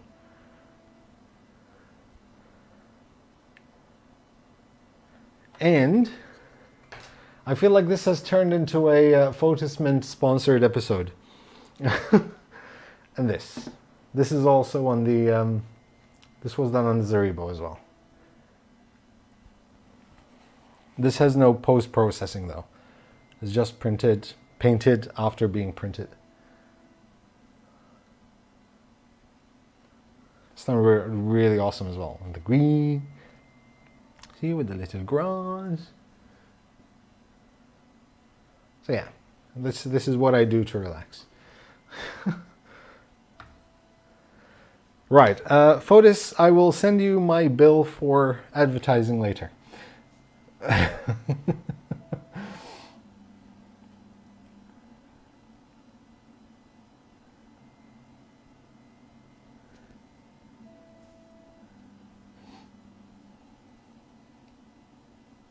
Jack Nicholson was the best Joker. Although Heath Ledger, you know, he was epic as well.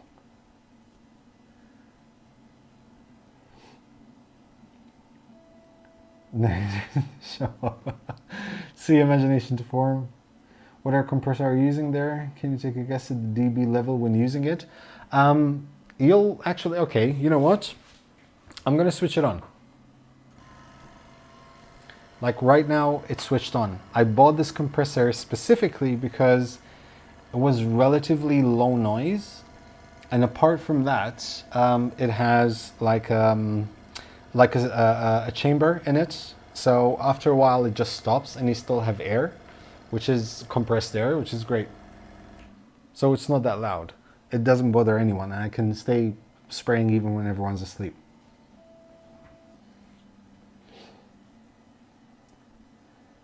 Seek discomfort. Yes, that's a thing for me. Think yours.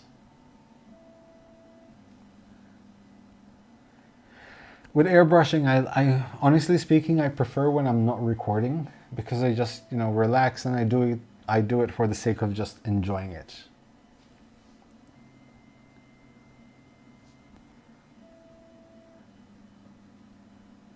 I went so far I'd send you all my models to paint. Fotis, I'll give you a discount this time, okay? Purely because you became a member. Troll for truth? I hear you, buddy. I mean, okay, I'm not the youngest person in the room, but you know.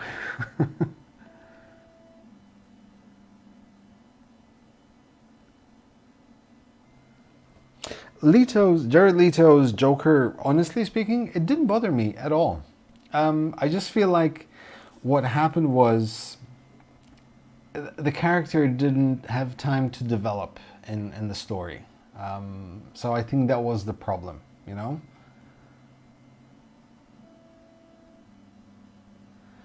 To close, do you have a link? I'm trying to remember. I believe, let me check.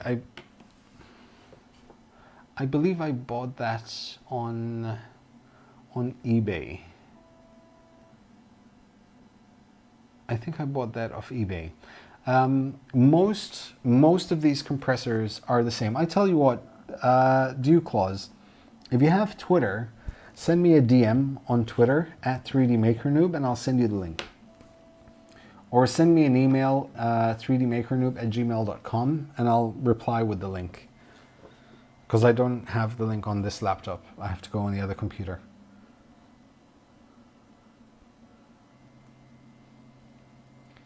I won't take my eyes off with this phone. You're such a drama queen, Fotis.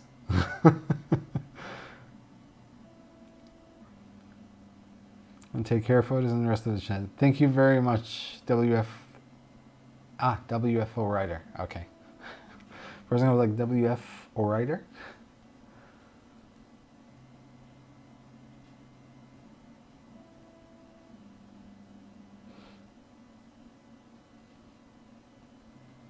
You know what? You'd probably have enjoyed if it had sheep in it. Spooning.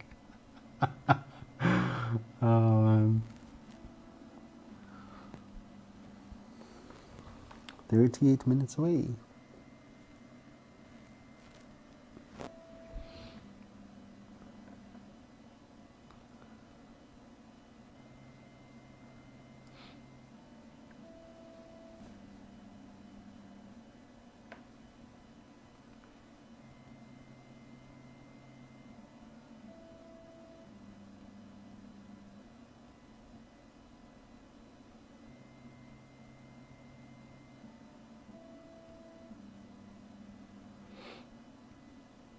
Quiet again. Oh, so quiet. Was everyone going quiet? Don't tell me this thing froze again. I hope not. Is everyone still there? Yes, yes, okay. We are watching the print. Okay, sorry. What's your airbrush? I have, this is my Iwata Eclipse airbrush. And then I have a new one which I have yet to play with.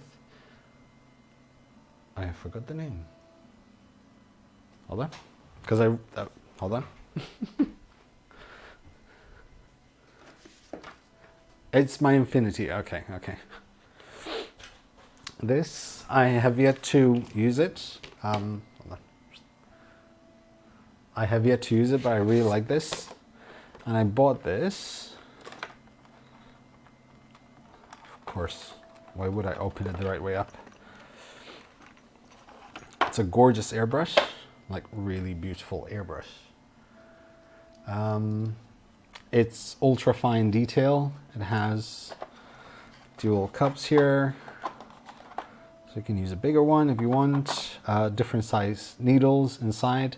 And something I really like is that this is a dual action. So you press down for air, and the more you pull back, the wider the spread of the spray. And sometimes you just want to make sure that you have a constant, like you always have the same flow when you pull back, and that takes time to master. But until then, you can have, see, like it's constantly, it moves right all the way to the back all the time. But what you can do is set it up here, close it, and it only moves a certain amount. And then you can move it back. It's always up to there, so yeah, I really like it. But I still have yet to test it out. It does really, really, really fine line work. It's like drawing with a pencil. But I still have to find the right model to use that with. Trying to set up 3 simultaneous print. Well, hello, Mike, first of all.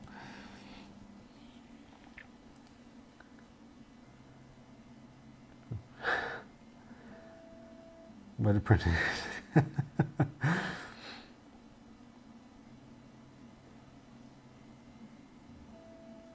Yes, thumbs up, everyone. I mean, come on, 136 viewers, 55 likes. How much did that cost?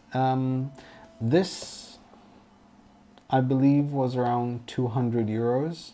The Iwata Eclipse, I believe, was around 100 something. The Iwata Eclipse is more than enough for the general airbrush artist kind of thing, even for miniatures.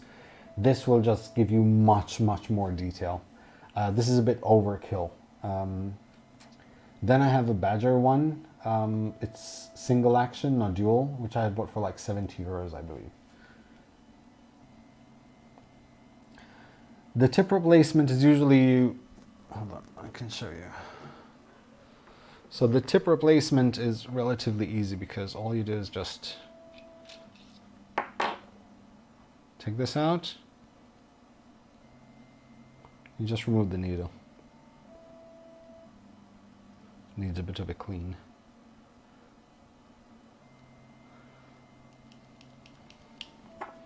This is my Iwata Eclipse. I've had this for about 12 years now. No. I had it for about 10 years now, and it still works beautifully.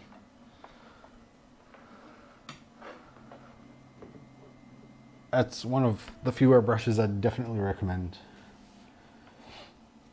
I have been lurking while cursing. Is it easy to clean and take care of those airbrushes? This, it's much easier to clean than the Iwata. The reason is this has like 12 rubber washer seals everywhere, so it's compartmentalized, whereas the Iwata one doesn't. So it sometimes paint tends to move up, so you have to, I mean, it's for me it's kind of therapeutic, so I spend like 15 minutes cleaning it up, but I only do that like maybe at the end of the day after I'm done painting.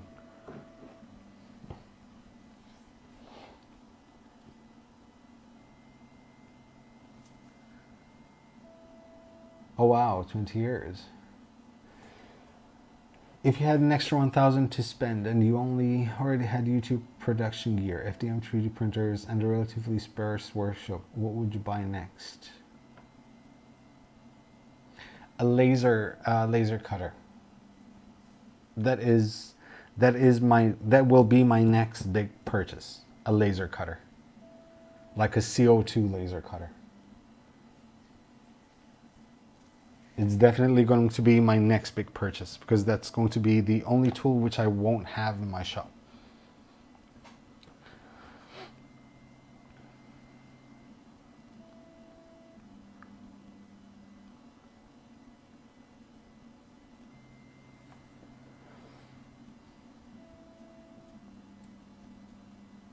But if you didn't, if that's referring to you, I'd probably invest that money in a CNC. Yes, I do. Actually, it's in boxes at the moment. I still have to assemble it. I bought a 1.5 by 1.5 meter ooze nest CNC work bee.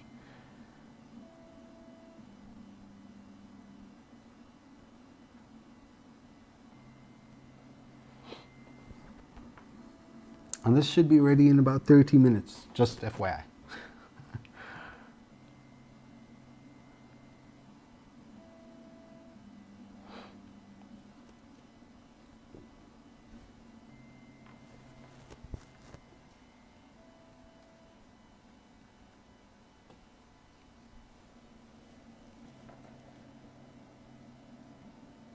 I love this low latency thing. That doesn't take forever.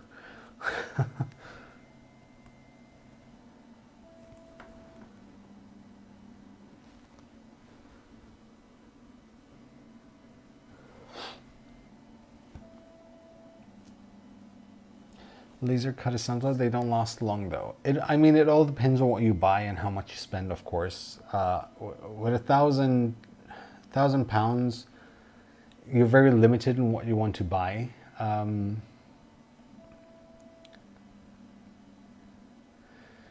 You'd have to be making some good money first. I mean, it all depends. Once again, it all depends how much you spend, because ultimately you could spend £4,000 on a decent sized, because that's the thing. Like if you want to get a laser, a CO2 laser to make money, ideally it would have to be a large format CO2 laser. And that's going to cost you 5-6 grand, possibly up to 10K, depending on what you buy. But if you're going to do that to make money, you will get your return on investment, I would say, within a year, possibly two, depending on what you plan to do with it. But that's a different story. For me, if I want something to sort of in my workshop that I can use once in a while, I'm happy to spend two grand on a small mid-sized CO2 laser machine, knowing that I'll just be able to do projects with it and small works. Let's put it that way.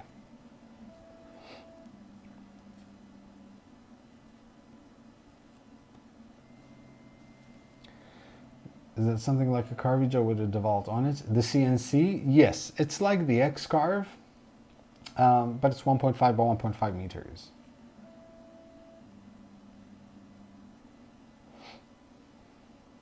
Welcome back, Vincent.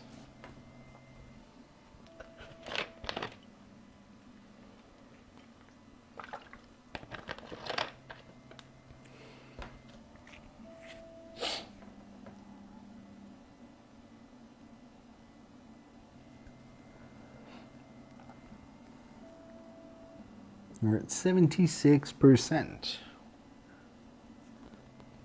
One of those cheap Chinese CNC routers, but I have almost everything for an MP CNC, mostly printed CNC. I've been reading on that. Just need the tubes and the hand router. Will be about the same amount.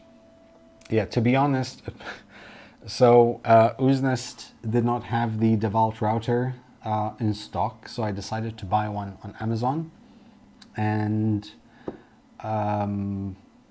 I purchased one, and after it arrived I realized that I ordered the 115 volt version instead of the 240 volt version, so I had to buy another one. But I won't return that because I'll end up giving that away to my patrons.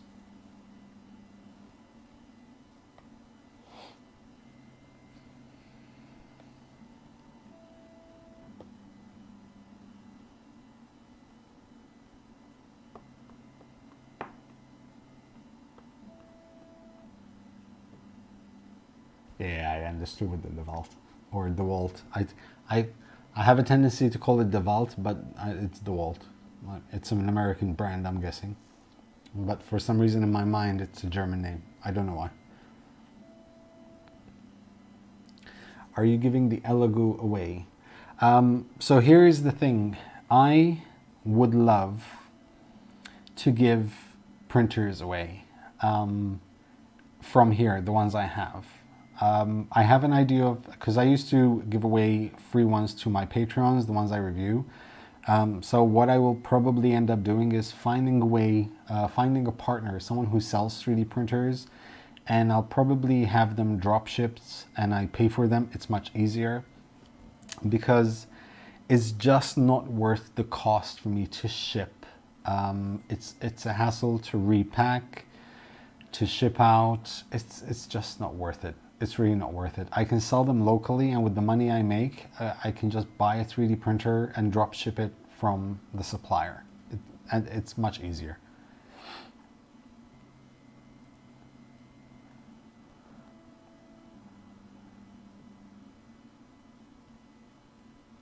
Getting the cheap DeWalt in Europe. Oh, you know what? So I posted on my Facebook page. There was this company in Malta who were advertising like 70% off and 40% off on some DeWalt gear. And everything I purchased, everything you saw in that photo, I purchased from Amazon Germany, because buying from Germany, including shipping, is usually about half the price I would get it in Malta. But I went to this place anyway because, you know, it was advertised to Kingdom Come. And I had bought an impact driver from DeWalt in Germany, and it cost me like 260 euros for 2 batteries, the driver, the charger. And I went there and I went looking for this driver so I can compare prices. And in Malta, the same exact driver is 860 euros. I just ran out of there, literally ran out of there. How strong are resin prints compared to PETG parts? I haven't tested them myself, Brian, but I know, I believe Tom's 3D has tested that. I'll pay for shipping. Yeah, that's the thing. It's not just the shipping, it's the hassle for me. So for example, right now with my wife's mother being sick, I don't want to risk going to the post office. It's full of people. I don't want to hang around there, you know. It's not just about me, it's about the people around me. And she's like, my wife's mother is high risk, so I just don't want to risk it. It's not worth it.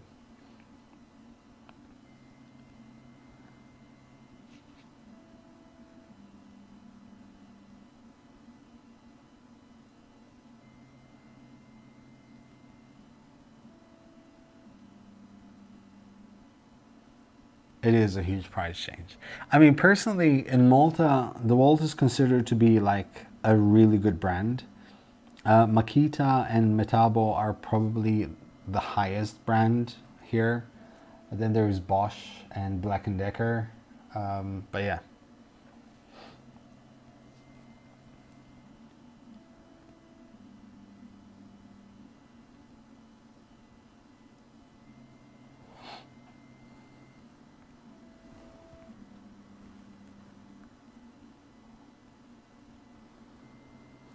"22 minutes remaining. Almost there." Let me put my gorgeous wood plans away. I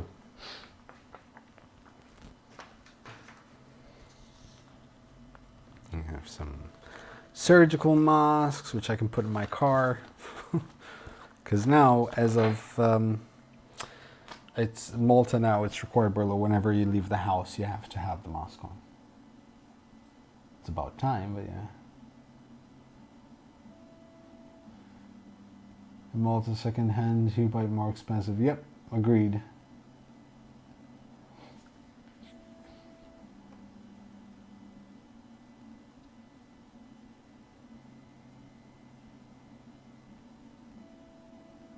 Milwaukee, yeah. Milwaukee is actually a very good brand. A very, very good brand.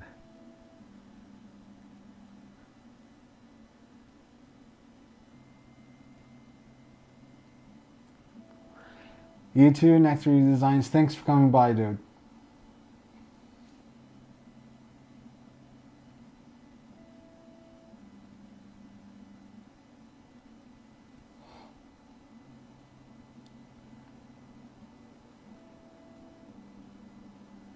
You find the resin very smelly and nasty? No, actually, it's not bothering me at all, to be completely honest. I still have my AC here, which is circulating the air, of course. But it's not bothering me. Like the first time, I remember the first time I used the Anacubic Photon, I had a massive migraine. The smell was just too much.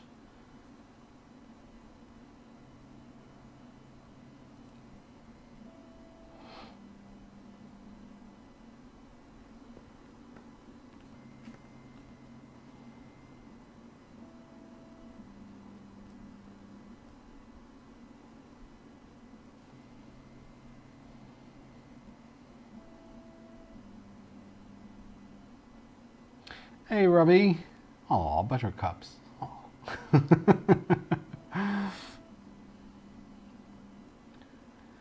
I got my first resin printer, had a few print fails, need to spend some time getting more familiar with how the supports work. Yes, with resin printers, supports is key.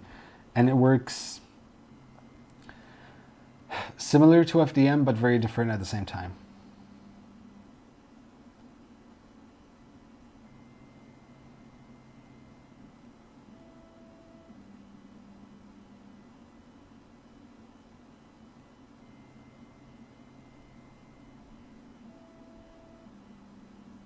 I find smoking helps keep the smell down.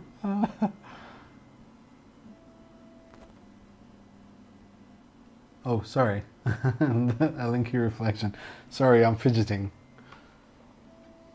It's my it's my ADD side. I don't know how to sit still. I'm like Trump. I need to move my hands constantly.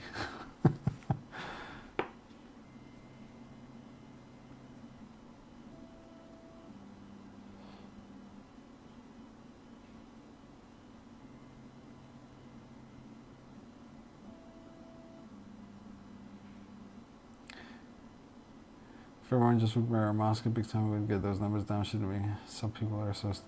Very true. I mean, personally, yes. I don't want to get into this because, you know, I respect people's opinions, you know, it's to each their own. But yes, I mean, it's funny, okay, I'm not even going to bring China into the mix just in case I trigger someone, but yeah, personally I agree. I believe, you know, if we should just wear masks all the time if we're out, and that's it. So much faster normal layers with monochrome. Yep. That's the deal with monochrome. You have about 2 seconds to 3 seconds per layer.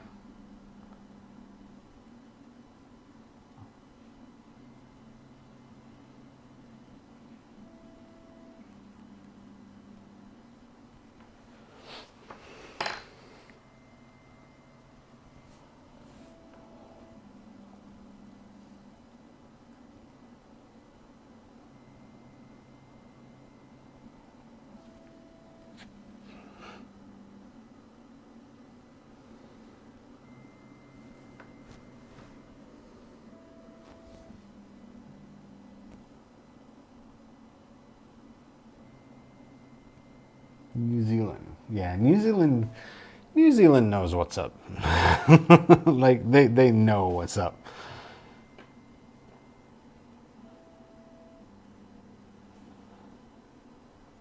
Yeah, I wouldn't mind going to live in New Zealand either. Or Canada for that matter, actually.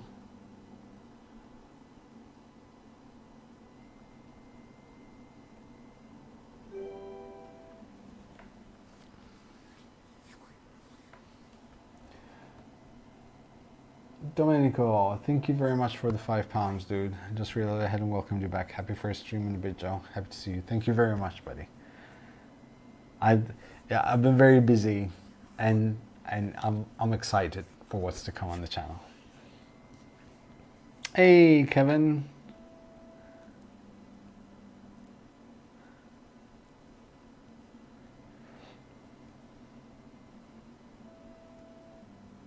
My wife would kill me and go to New Zealand. I'd join you. Lots of nice sheep in New Zealand.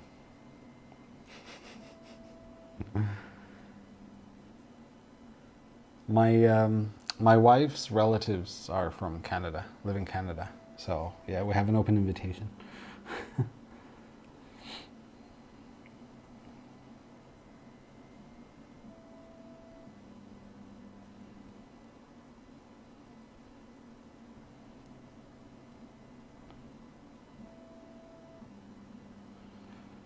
Now, if I go to Canada, I just want to go live in a forest somewhere alone. It's just, you know, just like not in the city, no, just away from everyone and anyone. Like obviously I want my family there, but just away.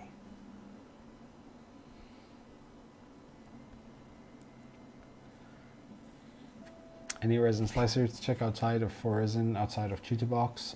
Try Prusa slicer. Trying to remember what I used to use before. I can't recall. But Prusa slicer.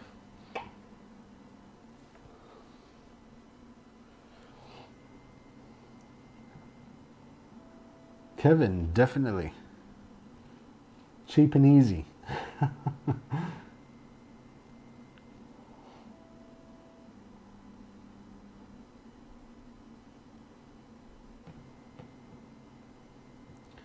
Fast internet and the rural remote sports fair. It's okay. Less connection to the outside of the world, the better. just be left alone in peace and quiet.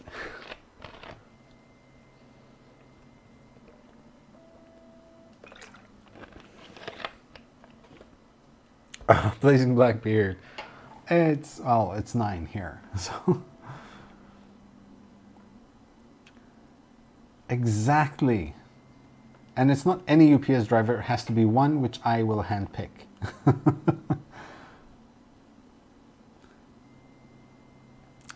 you plan to do further ID maker tutorials? I'm trying to figure out how to improve tolerances on my modified ANS A6. Yes, I will be doing more.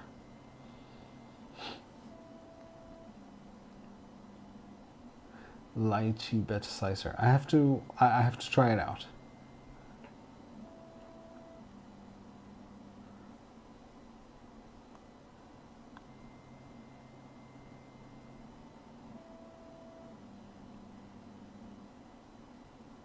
I mean, I'd be happy as long, look, if someone had to offer me like a nice house next to a lake in the middle of a forest where it snows and then I can also, you know, like in summer or spring, I can go fishing in the lake and I can chop wood for the fireplace and stuff like that. I'd be happy with a 14.4 kbps modem. I'd be fine with that. As long as I have, you know, open space, nature, I just want, you know, like a motorcycle, a scrambler, something I can, you know, just joyride in the wilderness with and get muddy, and I have dogs running around. That's what I want. Oh, I love winter. Right, Kevin, I'm coming to live with you. I'm not going to be your neighbor. Hey, cat.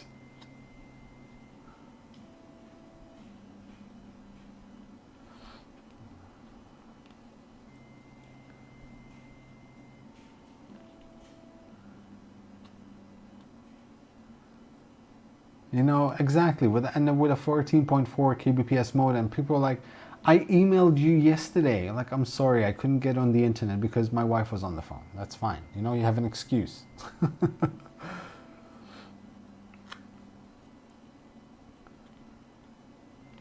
It's running very smoothly, Kat.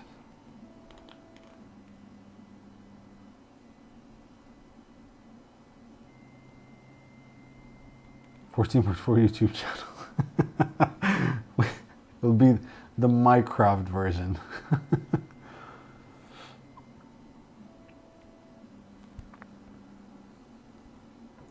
10 more minutes.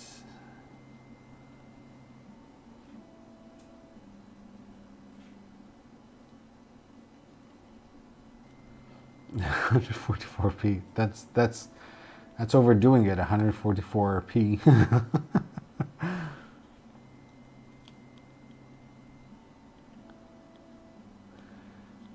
Sun? Nah, I'm fine without sun. I hate summer. I mean, I have lights in here. That's more than enough for me. If I want the sun, I can take a photo of it and just look at it. I'd be happy with that.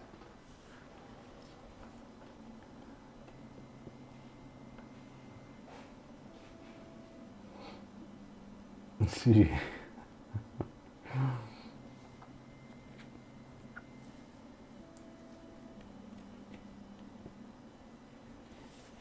UV printer, exactly, or a curing chamber. Oh yes, I hate summer, Lewis. It's too much here.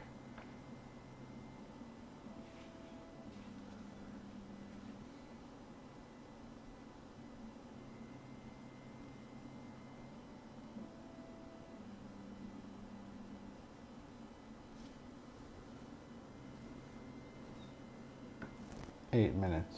Hold on.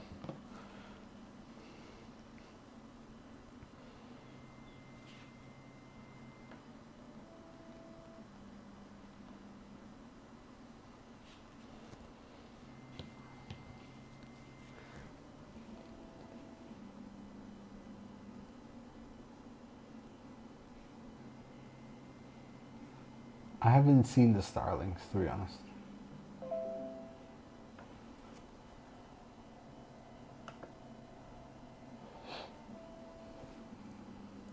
Give yourself a UV printed tattoo with the Elegoo Mars. Exactly.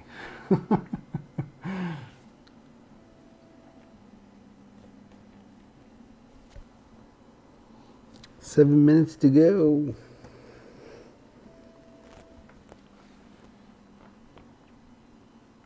Summer is coming here. I'll swap you for another winter. Deal.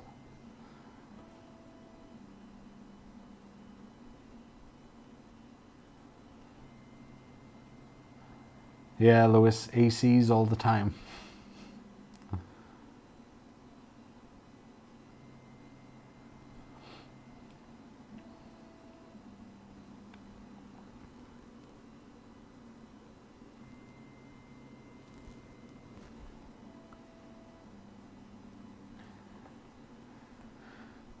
The summer is so hard time for me too. Always sweating and shivering like a pig on a grill. Yes. And the thing is, here it's like 90% humidity with 40 degrees Celsius, and you go outside and it's... Ugh. I rarely go out in the summer. I rarely step out of the house. How long is the cure cycle? Cure cycle is usually about 2.5 minutes, because I'm going to be using the Prusa CW1, the curing chamber. So just quick clean up and then dry it and cure it.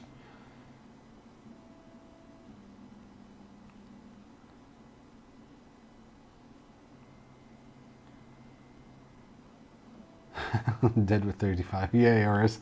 Although I have to say the summer wasn't that bad, but yeah, I could do without summer. I'm fine not having a summer.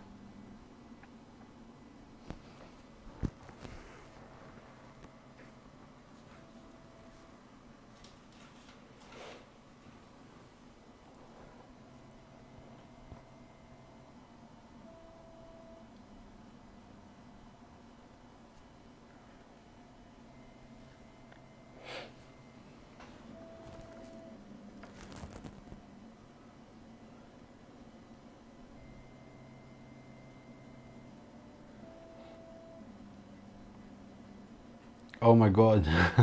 Yeah, I can imagine UK with heat waves. It just doesn't make sense. I don't believe we might have had one heat wave. Usually we have one every other week here in Malta. Just long enough to call it a heat wave. So it stopped for a couple of days and then another heat wave.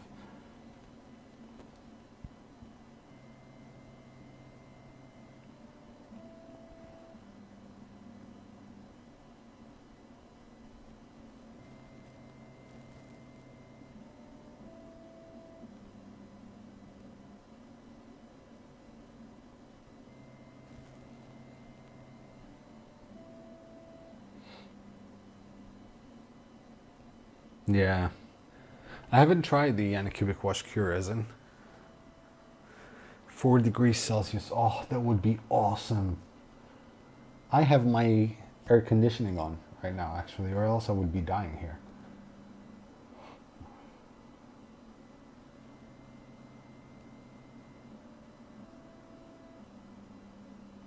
You've taken me to bed.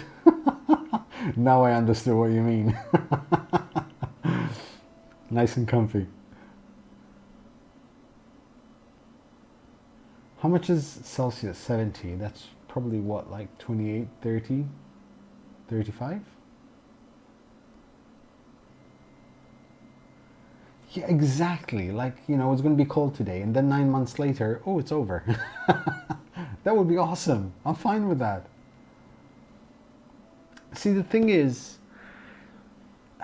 with places where you have like other countries connected to you, if you're fed up of that weather in that country, you get into the car, you drive for 1,000 kilometers, and you're in another country, possibly less. In Malta, you cannot do that. We're stuck here. And to go to another country, first you need to bloody drive. First you get the ferry and then cross to Sicily. And then you have to drive to Italy, top of Sicily. Grab another ferry to go to Italy. And then you're in mainland Europe. But you still have to cross all the way through Italy to get into the center of Europe. So yeah, it's a hassle.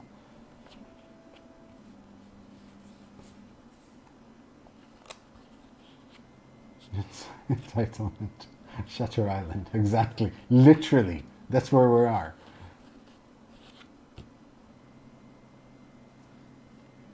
But at least in England, even so, for example, in England, yeah, you can go to France, but you can also have other places to go. You can go to Scotland. Oh, I'd love to go to Scotland. You can travel to Wales. Maybe they're not all sunny, but if you get bored of one place, you can change. That wouldn't be a problem for me because I hate the sun.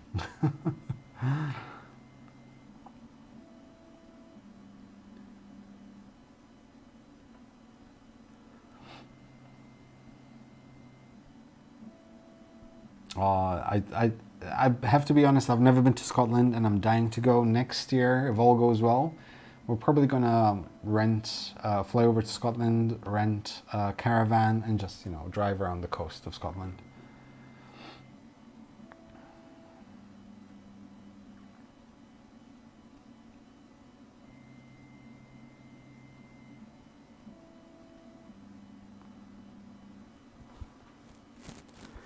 Almost ready. One more minute. Let's get the gloves ready. Let's get a new pair, new set.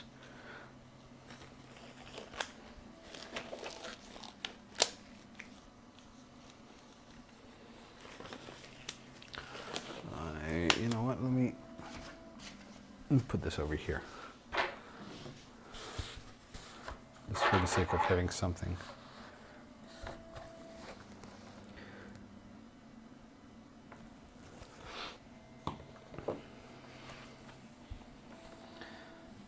It's literally, it's 99% and one, that's it, ready.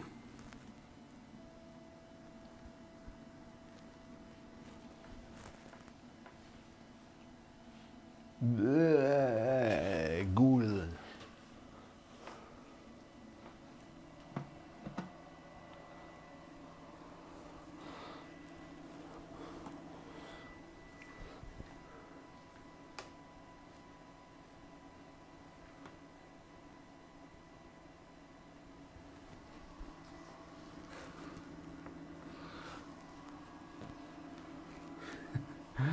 Okay, so let's do this first. Hold on.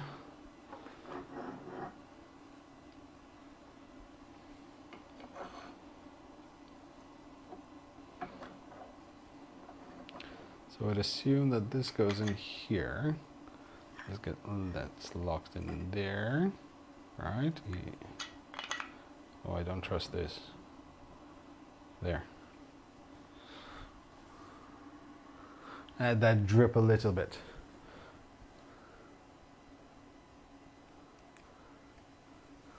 So it's white, you're not going to see anything, but that's where everything else comes in. So let's clean this up. Let me fix the camera so you guys can see what I'm about to do.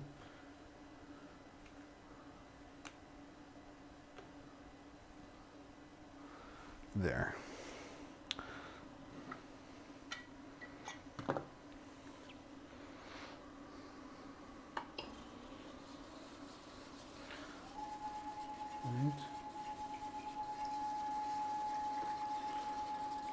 I'm just going to let it here.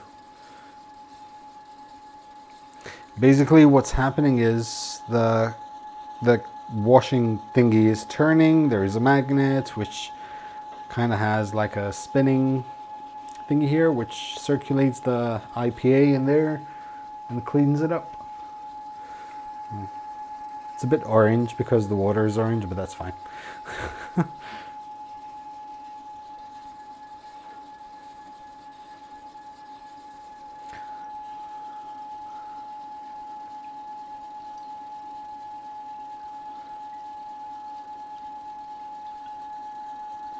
Makes more noise. It is, but it's, I mean, it's spinning relatively fast, so, you know, you'd expect it. Have a good night, Dunny.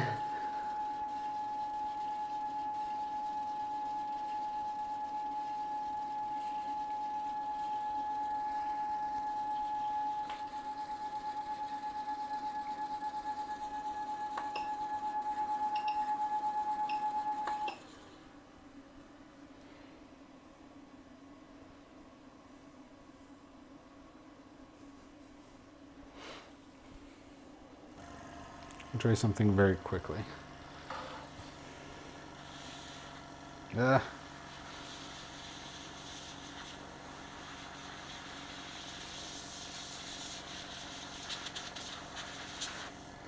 Just using some air.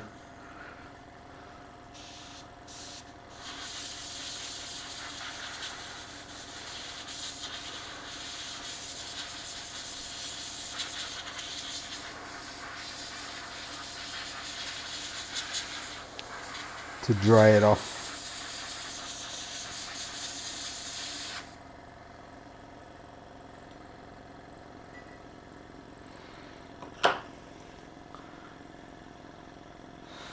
Here, so you can see better.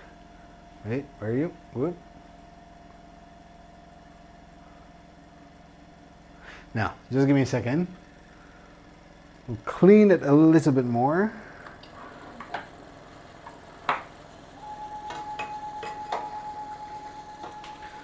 Then we'll get to the painting part so you can see the detail better.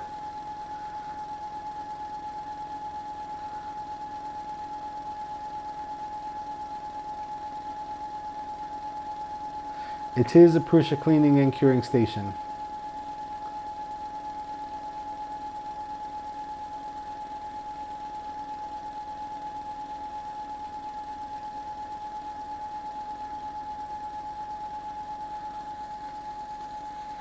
What noise are we talking about? Is it this? I mean, it's not that loud. It probably sounds worse on the microphone. Okay, so that's done.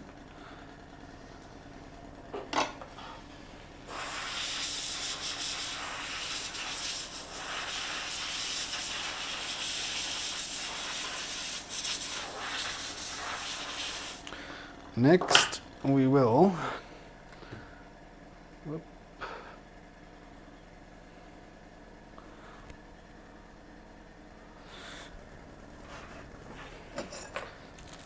normally we'll remove from here.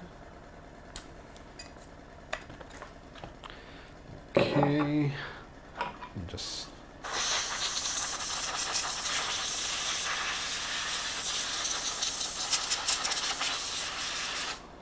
let me just cover this so it doesn't cure. Then we'll go ahead and remove the supports.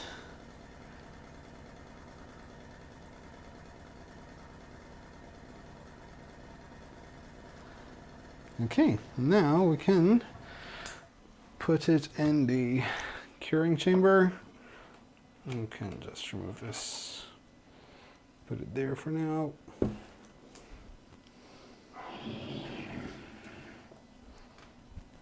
Put this there, close,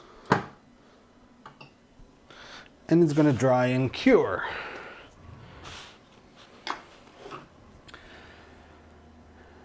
You can just raise the build plate across the top. No, I don't use the basket that often, to be honest.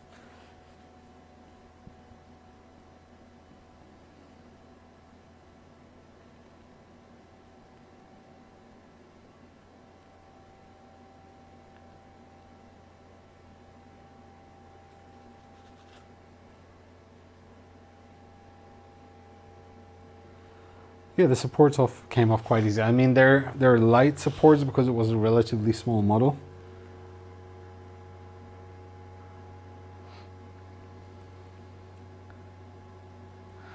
So now, oh wait, hold on. Why are you looking at my arms? I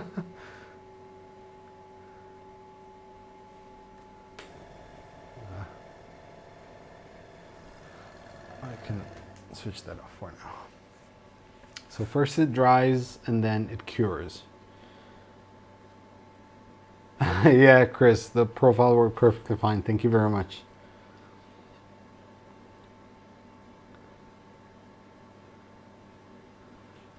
If you develop a system, it goes pretty flawlessly and quick, Joe. What do you mean?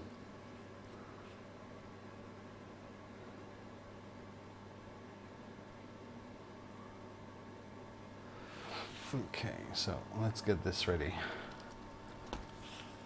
We have some black paint. All right, hold on, I forgot a very important tool.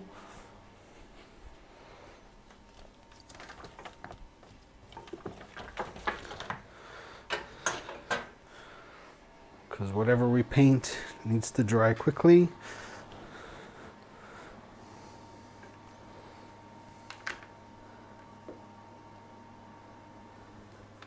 There.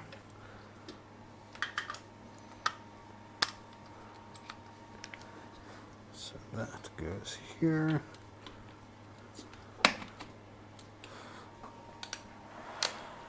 Okay.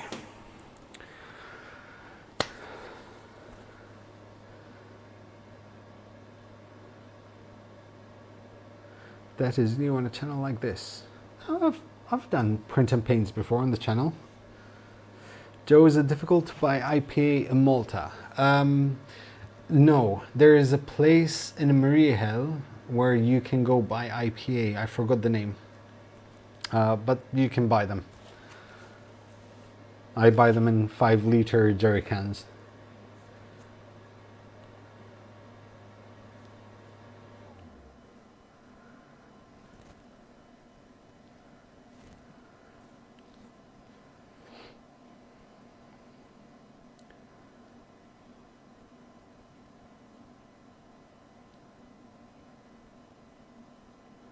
I'll convert the nervous. Nah, it's fine. The less I touch it, the better.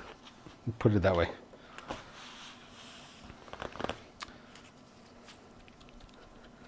So now what I'm going to do is I'm going to use this box. There.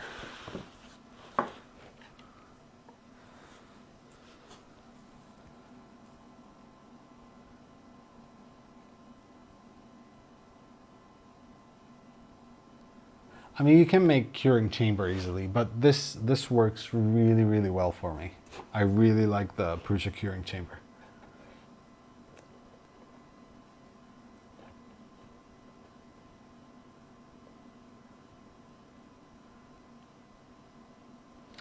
Pablo, I haven't tried curing chambers from Elegoo, to be honest.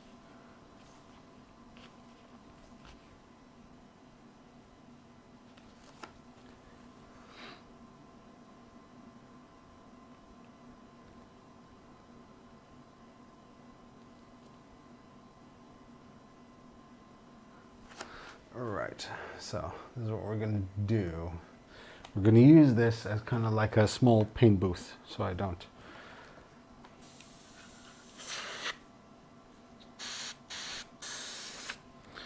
Let's clean this up a bit.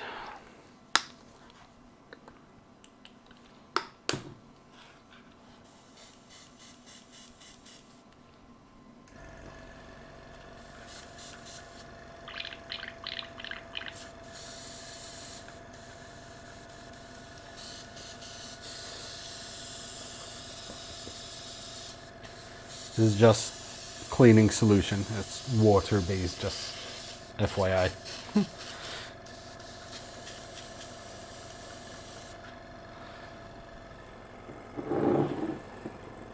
Okay.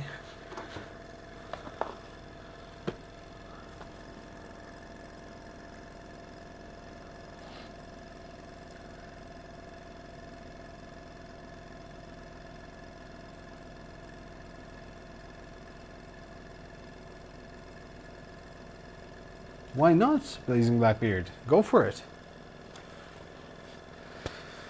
10. Okay, 5 seconds. We can stop. That's fine. So, and this is ready.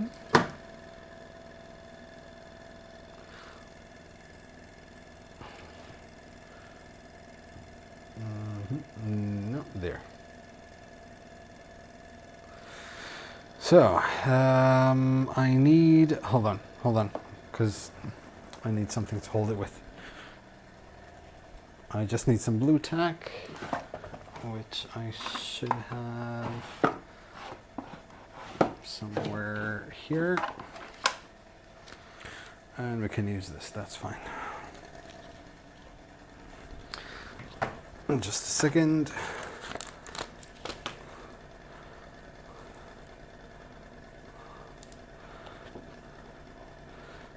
Little tricks you can learn.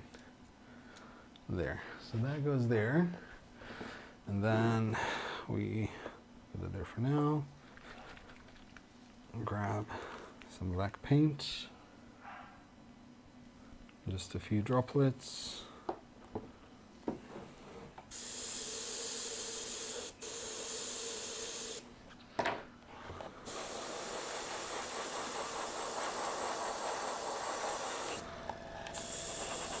Just to give you a bit of an idea of how it looks like with some shadows.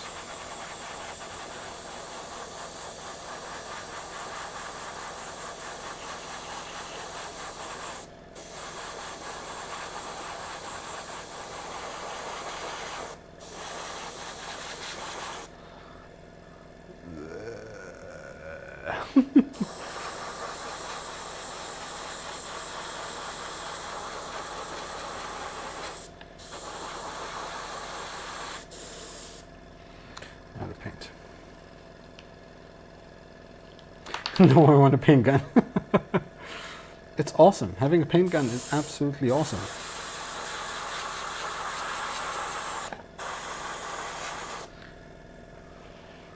There you go. That's better.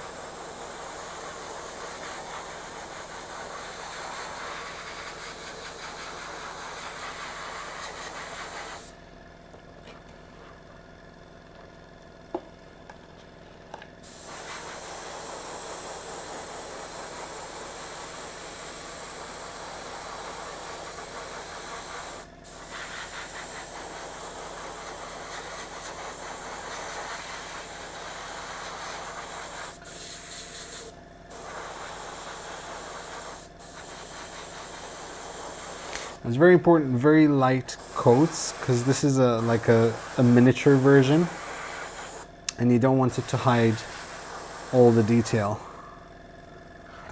So now that that's done, another quick tip: if you want it to dry very quickly, grab a heat gun.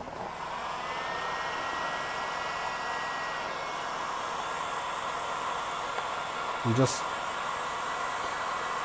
few very light passes.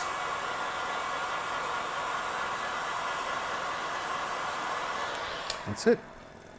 And it dries almost instantly. Wait, hold on. So now you can already see some detail there. Whoop. Come on. All right.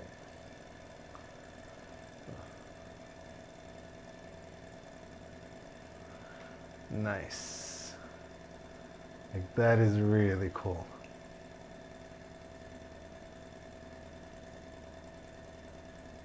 But we can make it a bit better. Now the fun stuff. So, this is rub and buff. What we want to do is just grab a piece of sponge. Just do like just a little bit, literally just a tiny bit. Rub it off on a surface until you just have residue, and then very gently just rub on the surface.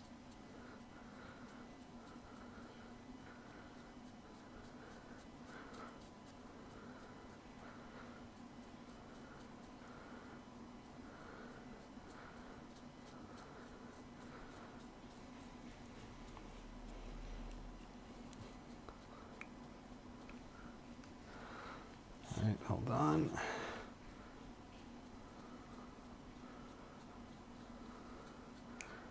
And then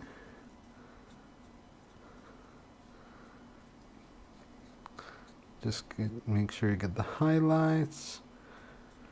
And there. Wait, hold on. Before I show you, make sure I get those. There.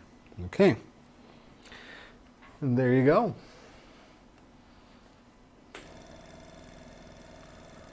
Right, hold on, let me switch this off.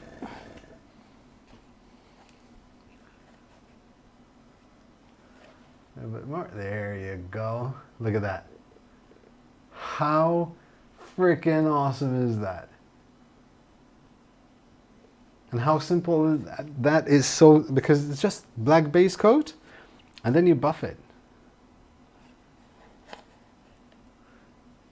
And I have another one, it's like a gold version of the rub and buff, but it makes things look absolutely awesome.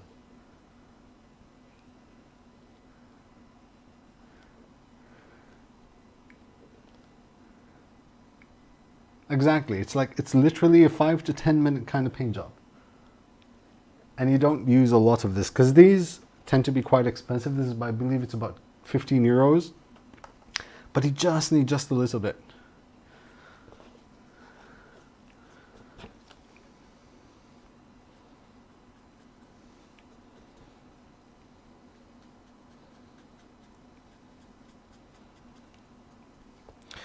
And there you go. Voila. Well done, photos. Fingernail for size. Let me find a decent fingernail.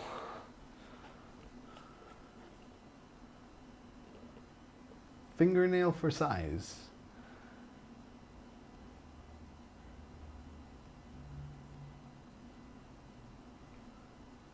Awesome. Okay. I'm going to call that a success. I'm going to call that another absolute success.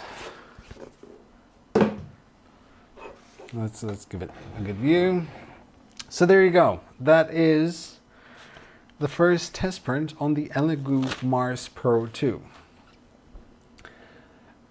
First impressions, awesome experience. That was ridiculously easy. It made it a bit easier for the fact that I had Krusty send me a profile for Cheetah Box for the pale poly resin. But other than that, that was as easy as it could possibly get. So I'm very happy, and yeah, I'd give it a 2 thumbs up.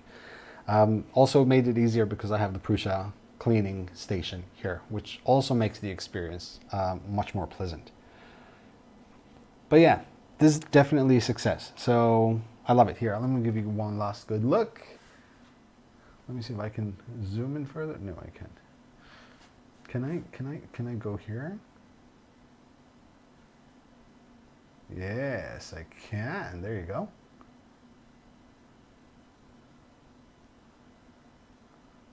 Absolutely awesome. And also, big well done to Fotis, because this is a really, really cool model. Okay, so also, yeah, while we're here, support Fotis. Check out his Patreon. He does awesome models. The ones I showed all belong to him. I give my 2 thumbs up to the Elegoo Mars. I give my 2 thumbs up to you guys for joining me this evening. This was an absolutely awesome chill out stream. Thank you to the guys who supported me. Thank you to my Patreons. And stick around to the channel, because this week things are going to get awesome. So I'm going to go off to bed. I'm going to bid you a farewell. And once again, thank you guys for absolutely everything.